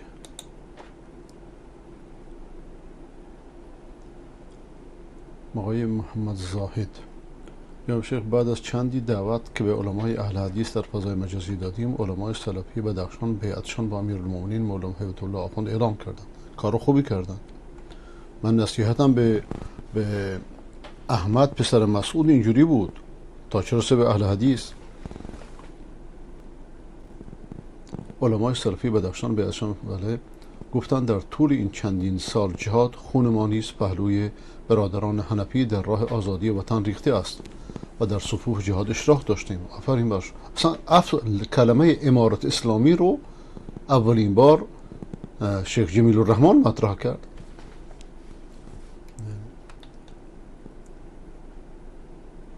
این بیعت به دلیل تفرقه اندازی عده‌ای منافق صفت انجام شد تا دست مزدوران کشورهای همسایه که در قسمت تفرقه بین اهل سنت و جماعت میکوشیدند کوتاه شد، یعنی دست ایران. منتظر علمای اهل حدیثمان در دیگر ولایت‌ها نیز هستیم تا هرچه زودتر ریشه نفاق خشکانده و فتنه خاموش گردد. مطلب برای که ویدیو کامل از تجمع بیت اهل حدیث در بسان. بله، خدا بهتون خیر بده. من پخش کردم ولی شاید این که دیگه باشه. در اجرای مراسم دین آقای مذهبی در اجرای مراسم دینیشان آزاد هستند. برادران محترم سلفی شما از امارت محترم اسلامی همه من و شما این تقاضا را دارم که ما قطعا بیعت میکنیم، یعنی بیعت و پیروی و فرمانبرداری میکنیم، ولی اینجا میخوایم که جانهای ما، مالهای ما، آبروهای ما، اندیشه ما، مکتب ما حراست و حمایت شود. والی بدخشان بیعت اهل حدیث را موجب اتحاد و وحدت مسلمین خوانده، از آنان استقبال کرد و به نمایندگی از شیخ القرآن و الحدیث مولانا هیبت الله رهبر امارت اسلامی با اهل حدیث تجدید میثاق نمود و تعهد کرد که از جان و مال و ناموس آنان حفاظت خواهد کرد. جایگاهی که در خانه امارت اسلامی، در ساختمان امارت اسلامی دارد و هیچ تشویشی هیچ یک از علمای ما، از دانشمندای ما، از برادرای اهل سلف ما نداشته باشند، بلکه ما برادر شما هستیم، کسایی که واقعا از امارت اسلامی. خب این حرف خیلی درست، لیکن این حرف خیلی خوشحال کننده هم هست. اما یکی قسم میخورد، عذر میخوام یه سال میزنم تو ایران، یکی قسم میخورد به ابوالفضل که این خروس من ندوزیدم. این خروس قد میکرد، گفت من نمیدونم قسم از ابوالفضل باور کنم یه دم خروسو. پس این کشته ها چیه؟ اون چی که مردم دنیا رو نگران کرده کشتن مولانا عبیدالله متوکل تا بقیه که الان ادامه داره. اینا رو کی میکشه؟ چرا اینا رو محاکمه نمی کنید؟ چرا اینا رو دستگیر نمی کنید؟ چرا علنا اظهار براءت نمی کنید؟ اولین نصیحتم از روز اول همین بوده، چه در نامه‌های خصوصی چه علنا. اسلامی میخوان حمایتی داشته باشند، پشتیبانی داشته باشند. ما به عنوان نماینده امیرالمومنین در ولایت بدخشان دست خدا بالا میکنم و به عنوان بیعت به امیرالمومنین و هر کسی که میخواد به امیرالمومنین بیعت داشته باشه دست خدا بالا بکند. الله اکبر. اگر کسی میگوید که امارت اسلامی منحصر به یک مذهبی به نام حنفیت است، کور خواندگی است. این که بسیار خوبه، بس چرا روز اول اعلام کردی که مذهب فقط حنفی؟ این حرف خیلی عاقلانه و خیلی دوراندیشانه. از 4 مذهب، از 7 مذهب استفاده کنید. البته این موضوع که از 7 مذهب و 4 مذهب استفاده کنید به نظر من نه از طالبان نه از افغانستان بلکه از کل منطقه بالاتره. یه افرادی میخواد مجتهد بزرگ که هست در عالم اسلامی و که این دور اندیشی میخواد، عدم تعصب میخواد، برخورد علمی میخواد. امارت اسلامی با خون سرخ صدها سلفی که اونها خلاصه میتونیم از زاهد اسلمیار نام ببریم و از دیگه مجاهدین نام ببریم، در کنار و در حول و هوش امیر المؤمنین ملا محمد عمر رحمه الله اونها جمع شدن، دست به دست هم دادن تا دوباره این امارت اسلامی را آبیاری کردند و ای را پرورش دادند. این حرف بسیار خوشحال کننده. اعلام اولی که در روز اول دادن فقط مذهب حنفی. مذهب خوبیه، نه که مذهب بدیه. یک مذهبی کار خوبی نیست در میدان سیاست. مولانا عبدالعزیز خدا رحمتش کنه خودش حنفی مذهب بود، در مجلس اعلام کرد، در مجلس شیعیان، که آقا به هیچ مذهبی رسمی نکنید، اسلام بذارید تمام شد رفت. اسلام کافیه. اسلام اینه کتاب و سنت، یک دریای وسیع. چرا دریای وسیع رو ترک میکنی میرید توی جوی تنگ؟ کدوم عاقل این کار رو میکنه؟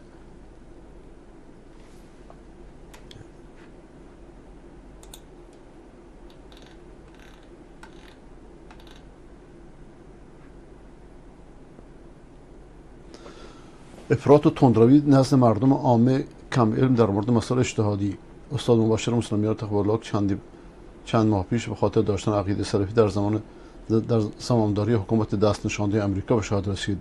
مردم ترور او را به حکومت آخوندی ایران نسبت میدهند که در دستگاه ترور امنیت ملی یه دو طولایی داره. بله، میلیون مزدوران خونخوار رژیم ایران در رژیم سابق در دستگاه امنیتی بودند، الان هم منظمند، الان به هر شکلی که میتونن فتنه ایجاد میکنن.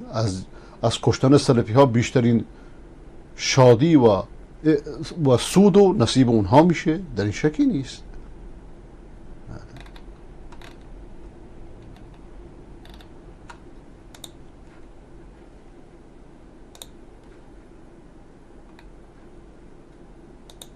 صحابه هم با یکدیگه خود اختلافات اجتهادی داشتن، اما آیا گاهی وقتا اختلاف اجتهادی صحابه باعث شده که حقوق اسلامی یکدیگر خود رعایت نکنن؟ نه، هرگز اینطور نشده. ما چی؟ کسی که در کمترین مورد با ما یک برداشت دیگر رقمی داشت تحملش نمیکنیم، خود تند تیز میریم و گاهی وقتا هم شاید موضوع استدلال بکنیم که اشداء و علی الکفاره. این کافر نیست، برادر مسلمانت است، در یک مورد مشخص اجتهادی با تو اختلاف برداشتی داره. این تفکیک باید بکنه. مواردی که در جوانای ما متاسفانه اصلا آدم نمیتونه گپ بزنه، ازشان میترسی، نمیتونی که ازشان گپ بزنی. یعنی یک کندو که ازش اختلاف کنی خلاص تابه های عجیب غریبی داری که پیشانیشان از میزن دم مردم ما رو وابی میگه اینا یک مرجع از این خوارج، از این مرجع از این خوارج. از برای خودت تو از کجا فهمیدی این گپا؟ این جرأت از کجا کردی؟ همین منهج صحابه هست، در فتوا همین منهج صحابه است، در فتوا هم منهج صحابه واضح است. قسم به الله از بی‌سبب‌ترین جوانان ما در موارد فتوا میتن که اگر در عصر صحابه می بود عمر اهل بعد را به خاطر از او جمع میکرد. دو نفر جوانایی که دو کلمه از دین ندارن، بزرگترین علمای امت را که منهجش هم واضح است، زندگیش هم وقف مبارزه دین الله شده، به بسیار آسانی تکفیر میکنیم. این منهج صحابه نیست. هر کس این منهج تکفیری است. یکی از دوستان مغربی بود، در مناظرات مستقله یک شب دو شب شرکت کرد. من اون مهمان کردم خانه خودم، اینا هیچ آشنایی هم باش نداشتم، ولی در تلویزیون خوب حرف میزد. شیخ بن باز رو تکفیر میکرد. شیخ بن باز امامی است در این قرن، از ائمه معاصر، مفتی اسبق عربستان. من گفتم این کلمه تکفیر، این 4 کلمه رو که من شما یاد گرفتیم، از کی یاد گرفتیم؟ از امثال همینا یاد نگرفتیم؟ با الان تکفیرشو میکنید؟ مشکل کم علمی همینه. مشکل داعش هم بسیاری از مشکلاتش در همین نقطه، درست مثل حجتی های شیعه یا مثل شیعه کلان. خدا آقای مسلم یار رحمت کنه.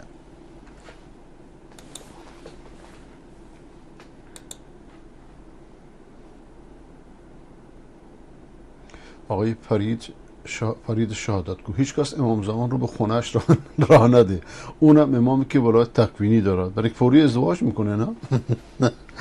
پلاک 244 تهران. یا آقای قزوینی راهشو بلده. امشب میخوام یه مقداری برای مهدی گریه کنیم، خیلی بی‌کسه. این دجال رو نگاه کنی، مهدی میترسه و این که میترسه حق امامت داره.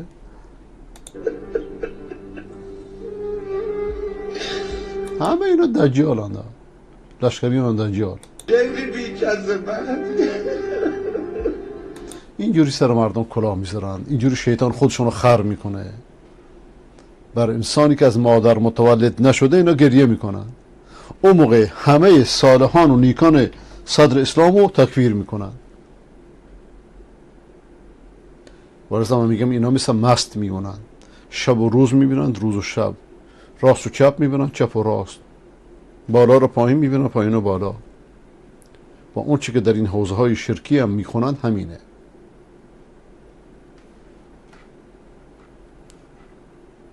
خیلی تنها، کسی رو نداره. خونه شده بود، ما نیدن ولی خوشگل بودم. 2 دقیقه صبر کنید من خونه رو آماده کنم تشریف برید. گوشی رو یه از بس که حرفاش سبکه، حیف وقت.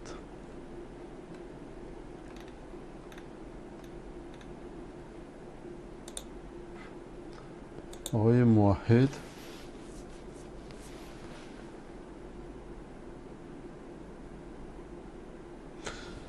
آیا معنی توکل همت همان توکل است؟ نه، معنی دقیقش همت یعنی همت. دقیقا توکل چیز دیگریه، نزدیکه باش.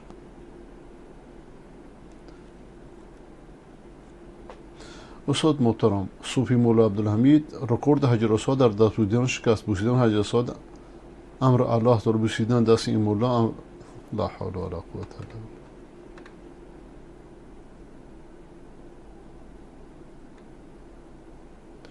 یک بیننده پاکستانی در برنامه تلویزیونی از اندیشمند پاکستانی سوال مذهبی توسط مجری برنامه پرسید. ببینید چه جوابی جالب میدن.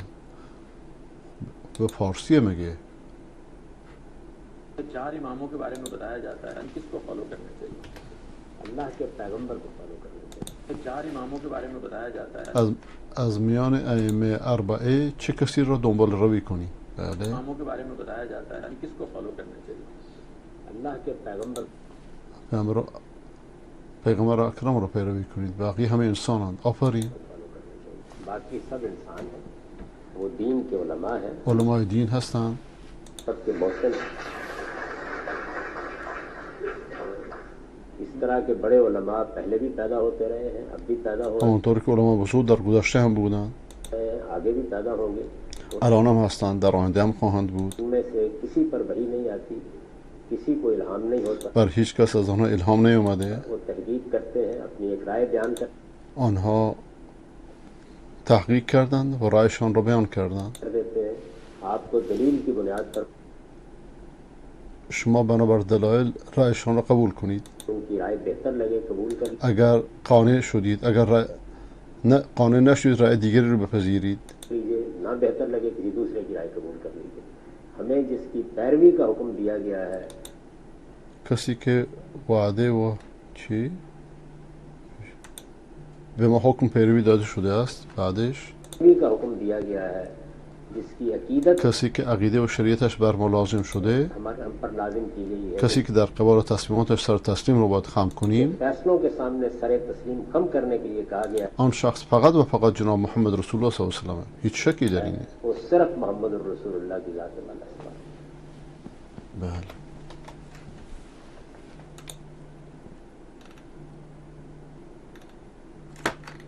خدا خیرش بده.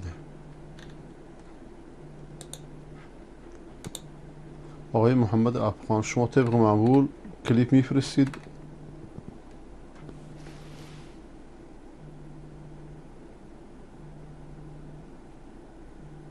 شعر زیبا 2 دقیقه راجب چی هست؟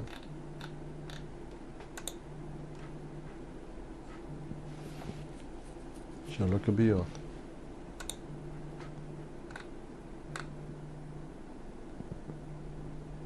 اینو گذاشتم، این شعر رو گذاشتم،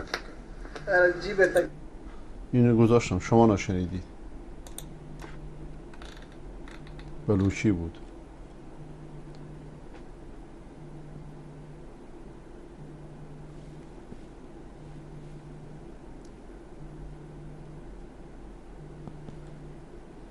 آقای بلوچی، شما هنوز صدای ما رو ندارید و نمیدونم چطوری به شما برسانم. خدا خیرت بده.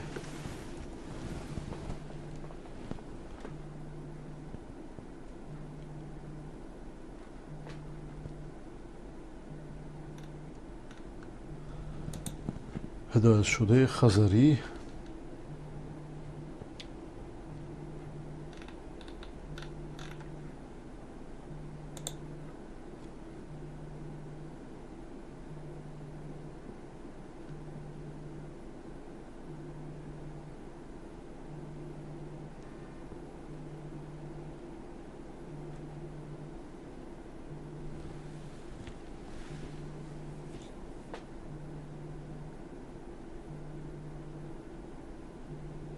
لطف دارید گفتی اینو بلند نخونم. چشم.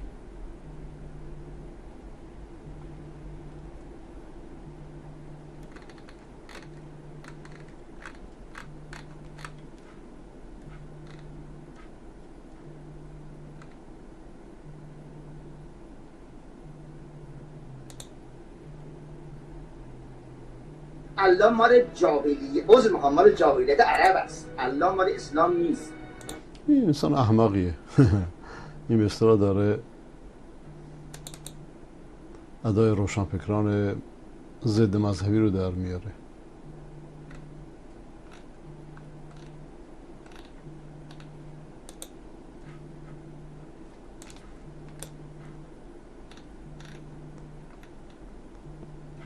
آقای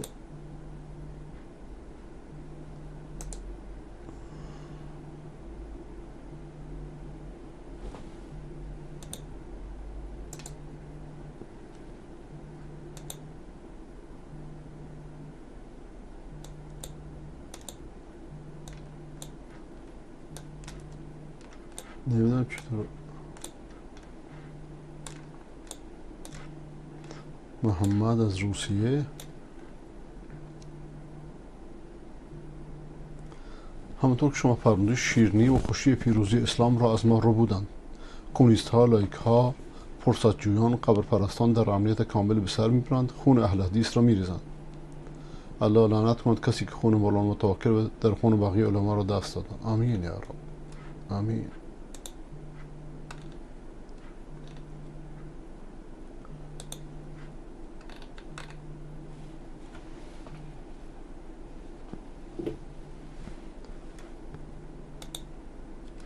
آقای پهلوان فرنام، شما پاک کردید، چیزی نوشتید دوباره پاکش کردید. آقایی که بدون شماره هست همچنین.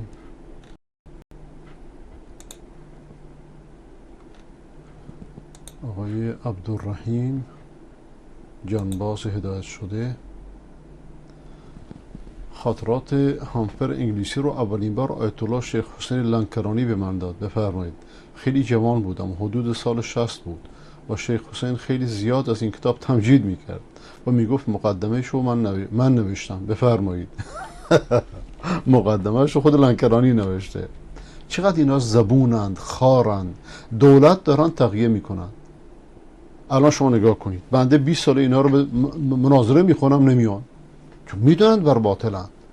وقتی هم که اومدن آقای قزوینی رو فرستادن که مدرس اطلاعاته که انسان مجهول الهویه، یعنی در سطح شیعه همچین موقعیت مهمی نداره و میگفت مقدمه‌شو من نوشتم. و با اینکه جوان بودم ولی احساس میکردم در این کتاب چیزایی کم و زیاده. و بعد از شهادت شیخ ضیایی و علامه برقی رحمت الله علیهما فهمیدم شیخ حسین پلید طراح این کتاب دروغ بود. خدا خیرتون بده که ما این معلومات اضافه کردید. این شیخ حسین لنکرانی از مقلدان کیه؟ آیا از شیرازی هاست یا مستقل؟ چطوریه؟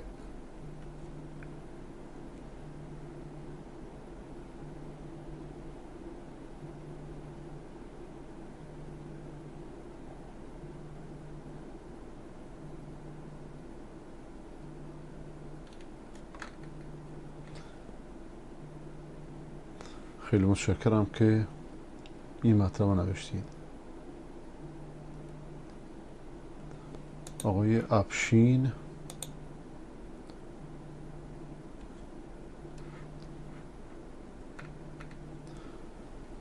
موضوع شهادت فاروق.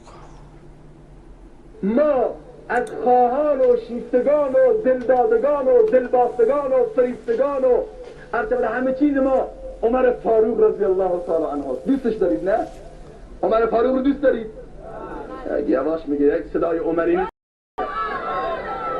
اون عمر فاروق رضی الله عنه به خدا قسم بعد از اینکه خلافتش در آخرین نماز صبح داشت نماز میخوند در محراب بود که ناگهان شمشیر ملعون کثیف ابو لولو فیروز ابو لولو بر پیشانی و بر فرقش قرار گرفت و بر وسط نماز در خونش غلطید. حرکت کردن عبدالرحمن بن عوف نماز داد. صحبت اینجاست که نیم ساعت چله عمر بیهوش بود. همین که چشماشو باز کرد نگفت منو کی کشته، منو کی زده، منو چیکار کرده، منو ببرید دکتر بیمارستان. میدونی اولین حرفش چی بود؟ به خدا قسم قلبم به تپش میفته نمیتونم بگم. گفت اصل المسلمون صلات الفجر، مسلمانا آیا مسلمانان نماز صبح رو خوندن؟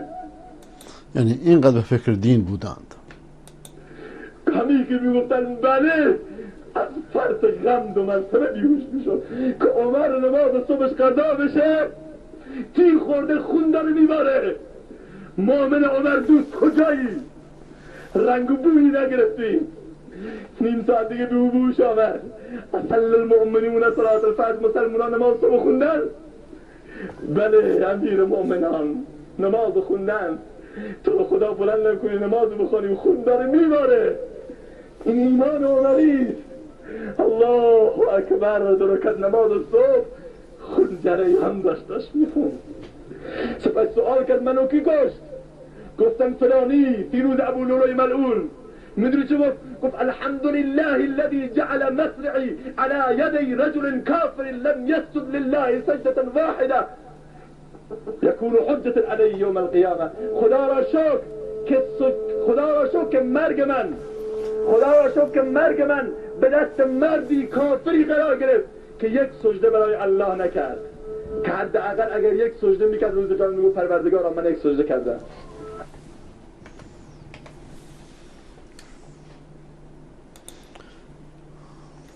امروز موحدان در دولت اسلامی کشته میشن.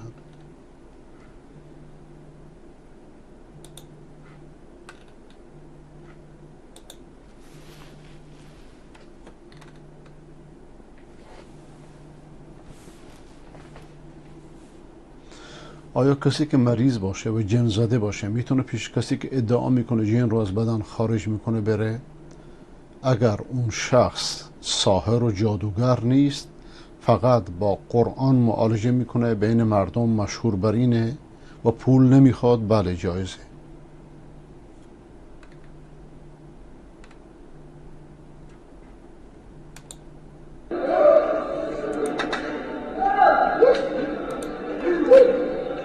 اما اگر از اینایی که شیطان بازیشون گرفته که نه دیگه این صوفی ها رو ببینید که پشت سر قبر چیکار میکنن.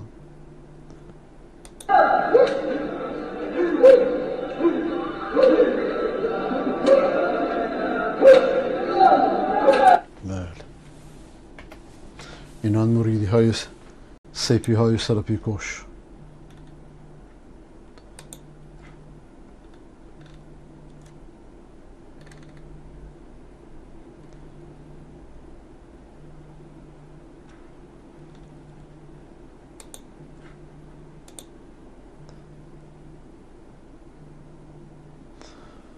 دکتر محترم، علمای اهل حدیث باید از نظام خود را دور نگیرند، همکار باشند. هستند که اعلام کردند و اعلام هم نیازی نباشه، همین که مخالفت نکردند کافیه، ولی اونا اعلام کردند.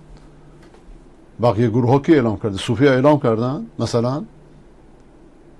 اعلام نیازی نیست وقتی که مطیعند، فرمانبردارند، لیکن همین که اعلام کردند خیلی بهتره.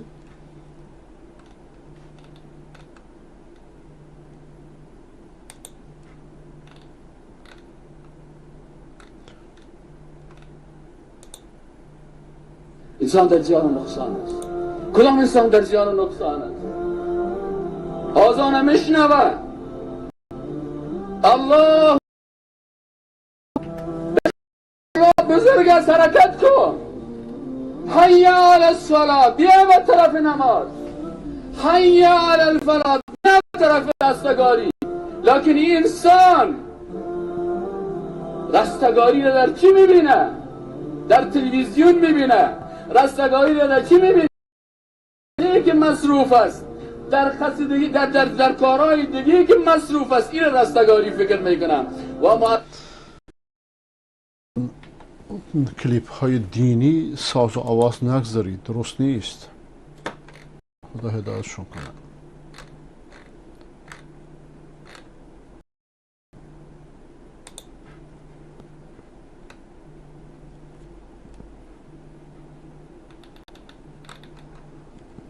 سلام پدرم، هردم خواستم باشین. انشاءالله که راهپذیران را به راه راست هدایت کن. هدایت دست خداست. روایتیشون درباره حضرت معاویه که ایشون هر وقت به مجلس حضرت علی میرفتن، ایشون پس از تکرار چند جلسه حضرت معاویه ایشون سوال کردن که چرا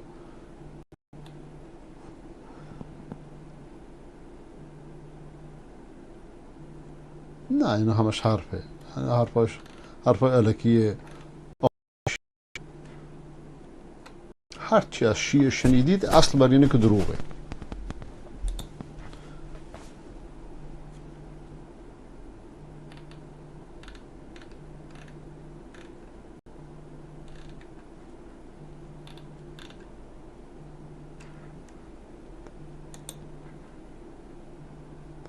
من چند وقت نذر کردم 7 وقت کار میکنم یک قسمت از پولم رو به ساخت مسجد مکی بدم، ولی حالا مسجد دیگه در حال ساخت است و نیمه کار نیاز داره.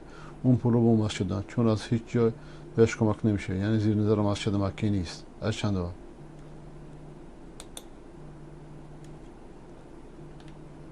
نه، وقتی نذر کردی به اون مسجد بدی، به همون مسجد بده.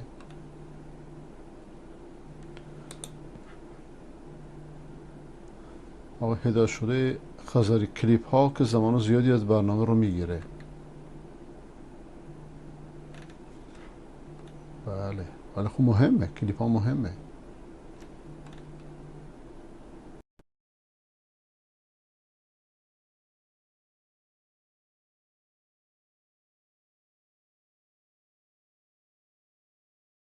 آقای آبکار از امارات به چند نفر مسیج زده که مترجم شبکه توحید را معرفی کنید. گفته مشخصات تصویر رو بفرستید، $10,000 جایزه گذاشته. خب این داره با اطلاعات ایران همکاری میکنه دیگه. رفتن آبکار به لاهور از یک طرف و نزدیک بود که کانال توحید رو تصاحب کنه از طرف دوم.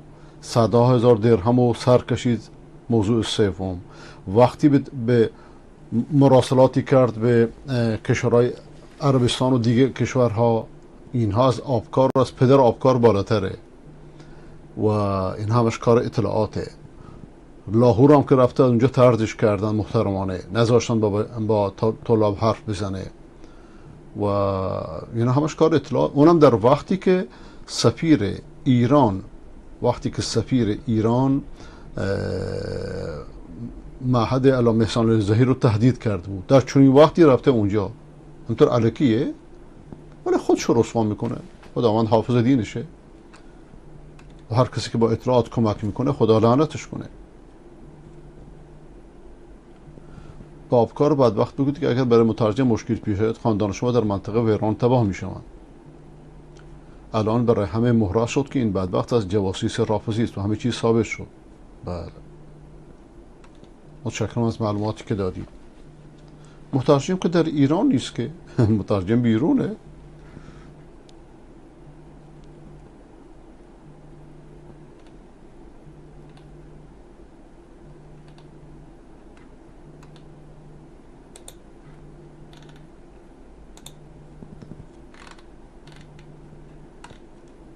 نمیدونستم که باید اول یک رقم میگرفته بعد دو رقم. معنی عزیزم شما 4-5 تا مسیج گذاشتید.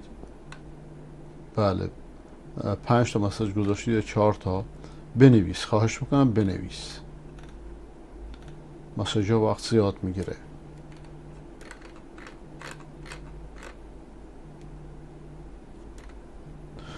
خب دوستان، از اونایی که پیام هاشون خونده نشد عذر میخوام و از خداوند میخوام که به مدرسه علامه احسان الله ظهیر برکت بده و از شر جاسوسان خائن و خبیث محفوظش نگه داره و به تلویزیون ما و تلویزیون‌های توحیدی برکت بده و به بینندگان ما توفیق و برکت بده. مریضان ما و شما را شفا بده. مردگان موحد ما و شما را رحمت کنه. فرزندان ما و شما را صالح کنه و روز به روز بر دین و ایمان و عملمون بیفزایه و ما و شما را شر شروران حفظ کند. و السلام علیکم و رحمت الله و برکاته. کلیپایی که از الان میذارم همچنان که دوستانی که در لیست منده هستند براشون فرستادم که موضوعات چیه تا 6 صبح به وقت لندن. هر گفتمان قومی به شدت باید سرکوب بشه، به شدت باید سرکوب بشه، به شدت باید سرکوب بشه. پشت هر حرف اینا حتی اگر به ظاهر تجزیه طلبی نیست باید به سرکوب بشه. به خصوص جریان در کردستان آذربایجان. هر حرفی آموزش ما بچه‌هامون میان مدرسه تا 7 سالگی آذری خوندن، ترکی خوندن، کردی خوندن، عربی خوندن، میان تو مدرسه نمی‌تونن فلان بیایم یه آموزش زبان مادری کنیم. به شدت باید سرکوب شه. آموزش زبان مادری نداریم. من میگم زبان مادری. دقت خیلی از این عزیزان میهن پرست ما آموزش زبان مادری کوتاه اومدن. منم قبلا کوتاهی اومده بودم بعد دیدم نه اینا میان جلو. آموزش زبان مادری کوتاه بیای فردایی که در سوخته ها میگن آموزش به زبان مادری.